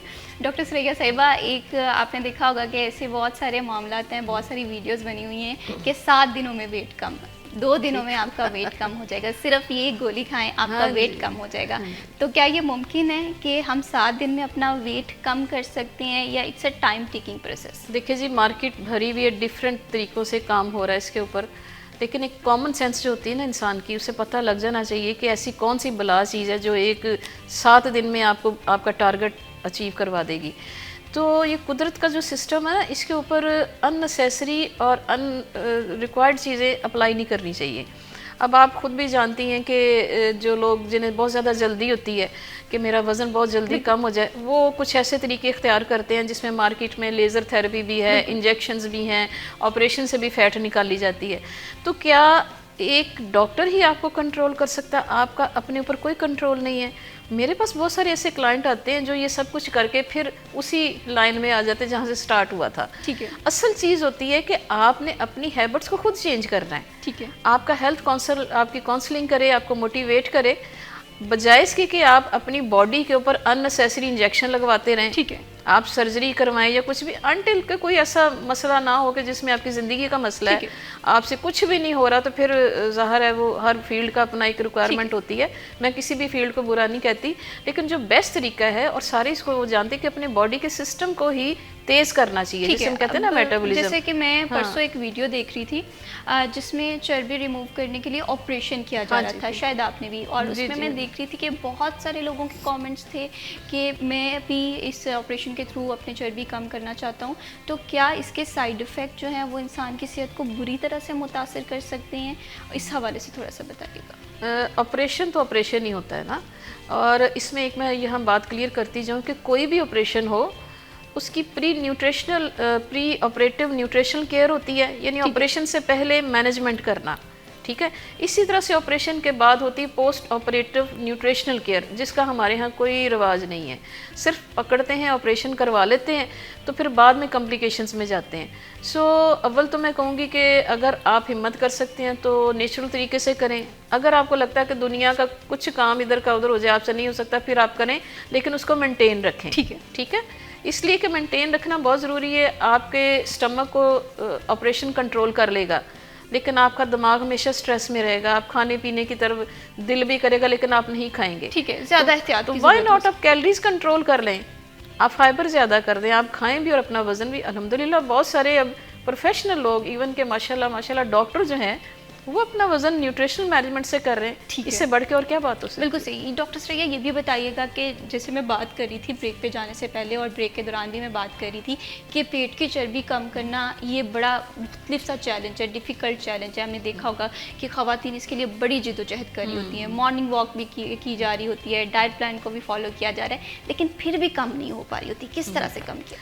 इसमें एक तो बात ये होती है कि जो हमारी आंतें होती है ना, इसके अंदर चूँकि वो सारा मटीरियल होता है जो वेस्ट मटीरियल होता है, उसके अंदर गैसेस बड़ी बनती हैं। ठीक है, पहले तो उनको फ्लश करें। मैं हमेशा ये कहती हूँ कि पानी फ्रीक्वेंट पिएं। जैसे कि आसफ साहब ने पूछा था पानी कितना पीना चाहिए, तो हमारे यहाँ ये होता है कि गर्मियों में तो आप अच्छा खासा पानी पी लेते हैं, सर्दियाँ आती हैं तो आप पानी कम कर देते हैं। लेकिन बॉडी की तो रिक्वायरमेंट रहती है ना, बॉडी के अंदर एक हीट हो रही होती है, उसमें पानी को फ्लश करना। तो एक तो पानी ज़्यादा पीना चाहिए। दूसरी बात ये है कि कुछ लोगों के ये होता है कि बैठे रहना इस तरह का काम होता है, फिर उनकी ना गैस, वो कोई इसकी कंप्लेन करते हैं कि जी हमें गैस बहुत ज़्यादा है, तो वो उसकी वजह से भी मसले होते हैं। तो आप खुराक में वो चीज़ें लें, जैसे कि मैंने अभी बताया है कि ये पुदीने का जो मैंने ये जो सारी रेसिपी बताई, ये भी पेट में से गैस को भी क्लियर करेगी। इसी तरह से ये जो हर्बल पाउडर बताया, इसका भी यही रोल है। और नहीं तो घर में पुदीने की चटनी तो हर कोई बना सकता है ना, पुदीना, सौंफ, ज़ीरा, अनारदाना, काली मिर्च, सब्ज़ धनिया, पिंक साल्ट, ये लेके चटनी बनाएं, वो अपने हर खाने के साथ आप रखें। ठीक है, दही में भी यूज़ करें, और हाफ कप पानी लेके 1 चम्मच चटनी का मिक्स करके उसे छान लें, और वो मिंट जूस बन जाएगा। उसको दिन में 2-3 दफ़ा पिएं, पेट में से गैस जाएगी, पेट खुद ही साथ लगना शुरू हो जाएगा। ठीक है, अगली बात ये कि स्ट्रेट लेट जाएं आप, सही, और अपने एंगल बनाएं, राइट को लेफ्ट को, उसके साथ पेट के ऊपर स्ट्रेस जाएगा, तो एब्डोमिनल स्ट्रेचिंग होगी, उसके साथ जो है ना पेट साथ लगना शुरू हो जाएगा। ठीक है, तो इस तरह के काफ़ी तरीके हैं। अगर कोई राब्ता करता है तो हम इंशाल्लाह और भी उन्हें बताएंगे, ये ट्रेनिंग का हिस्सा होता है। बिल्कुल इसी तरह से छोटी छोटी सी हैबिट्स होती हैं जो बाज़ाहिर ये लग रहा होता है कि शायद ये उतनी ज़्यादा कारआमद ना हो, लेकिन अगर हम इन्हें अपनी डेली लाइफ में शामिल कर लेंगे, हम देखेंगे कि हमारी ज़िंदगी में आसानी भी आ रही है, हमारा लाइफस्टाइल भी बेहतर हो रहा है, और एक हम हेल्दी लाइफस्टाइल की जानिब जा रहे हैं। रुबात, मुझे ज़रा सा ये बताइएगा कि वेट कम करने के हवाले से अगर हम देखें, वो कौन सी आदत हैं जो कि हम अपनी ज़िंदगी में डेली बेस पे शामिल करें, और वो कौन सी आदत हैं जिसे हमें, जो कि अनहेल्दी हैं, जिसे हमें छुटकारा पाना चाहिए? जिस तरह आजकल बहुत ज़्यादा ट्रेंड चल रहा है फास्ट फूड्स का ना, तो बच्चे क्या करते हैं कि ऑर्डर किया, फ़ौरन से जो भूख लगी है, जो कह रहे हैं फ़ौरन से ऑर्डर किया और खा लिया। सबसे पहले तो हमें वो ऐप्स ही डिलीट कर देने चाहिए, है ना। बेस्ट तरीका तो मुझे यही लगता है कि आप ऐप डिलीट करें, ताकि ना आपके पास एक्सेस हो और ना आप कर सकें। सेकेंडली, अगर हम कहीं बाहर भी जाते हैं तो हमें वो वाली हेल्दी चॉइसेस लेनी चाहिए। अगर फॉर एग्जांपल हम बाहर जाके रेस्टोरेंट में भी खा रहे हैं तो वो खाना बुरा नहीं है, लेकिन आपने फूड चॉइसेस देख लेनी है कि आप उसमें क्या खा रहे हैं। अब जो है उसमें अगर जाके हम जिंगर ऑर्डर कर रहे हैं और पास्ता खा रहे हैं, पिज़्ज़ा खा रहे हैं, तो that would be like not good for your health. अगर हम उसकी जगह स्टेक्स खा लें, बीफ खा लें, चिकन जो स्टीम्ड होता है वो खा लें, रोस्ट खा लें, वो मुझे लगता है कि आपको वो चीज़ें इंक्लूड करनी चाहिए जो हेल्दी ऑप्शन आपके लिए अवेलेबल हैं। तो ये अपनी जो है वो रूटीन में शामिल करें। ठीक है, फिर उसके बाद जो है वो ऑफ कोर्स ये रिकमेंड किया जाता है कि आपने डेली अपने 10,000 स्टेप्स पूरे करने हैं। ठीक है, वो आप अपनी डेली लाइफ में मतलब कहीं किसी भी टाइम पर कर सकते हैं, रोज़ाना करें। और इसके अलावा अपनी वाटर इनटेक को पूरा रखें, क्योंकि वाटर आप हाइड्रेटेड होंगे तो आपकी बॉडी सारी फंक्शन करेगी ना, आपकी स्किन अच्छी होगी, आपके एनर्जी लेवल्स हाई होंगे। तो ये सारी चीज़ें वो हैं जो आपको अपनी डेली रूटीन में ऐड करनी चाहिए। ठीक है, और बिल्कुल सही, ये छोटी छोटी सी चीज़ें जो आप अपनी ज़िंदगी में शामिल करेंगे तो आप देखेंगे कि कितनी ज़्यादा आसानी आ रही है। मैं अगेन ये बात कहती हूँ कि हमारी ज़िंदगी में ना हमारी तरजीहात में तमाम तर चीज़ें आती हैं। हमारी तरजीहात में पैसा कमाना भी आता है, हमारी ज़िंदगी में हमारे दीगर जो लाइफस्टाइल हैं, सोशल स्टेटस है, उन्हें मेंटेन करना भी आता है, लेकिन हमारी ज़िंदगी में हमारी सेहत सबसे आखिर में आ रही होती है, जिसकी वजह से हमें सफ़र करना पड़ता है। और अक्सर जब ये सेहत हमारे साथ नहीं रहती है तो तब हमें अफसोस हो रहा होता है। बहुत शुक्रिया रुबात साहिबा for joining us this programme. बहुत शुक्रिया डॉक्टर सरिया इख्तियार साहिबा, आपकी जो टिप्स थी वो लाजमी नाज़रीन फॉलो करें, और आप देखेंगे कि उसके असरात आपकी ज़िंदगी में कितने ज़्यादा पॉजिटिव होते हैं। सेहत से तमाम ज़िंदगी की सहूलियात भी हैं, हमारे कारोबार भी चलने वाले हैं, हमारी पर्सनल प्रोफेशनल लाइफ भी बैलेंस्ड है, तो सेहत पे कभी कंप्रोमाइज़ ना करें। इसी के साथ मैं भी शबीब को दीजिए इजाज़त। अल्लाह हाफ़िज़।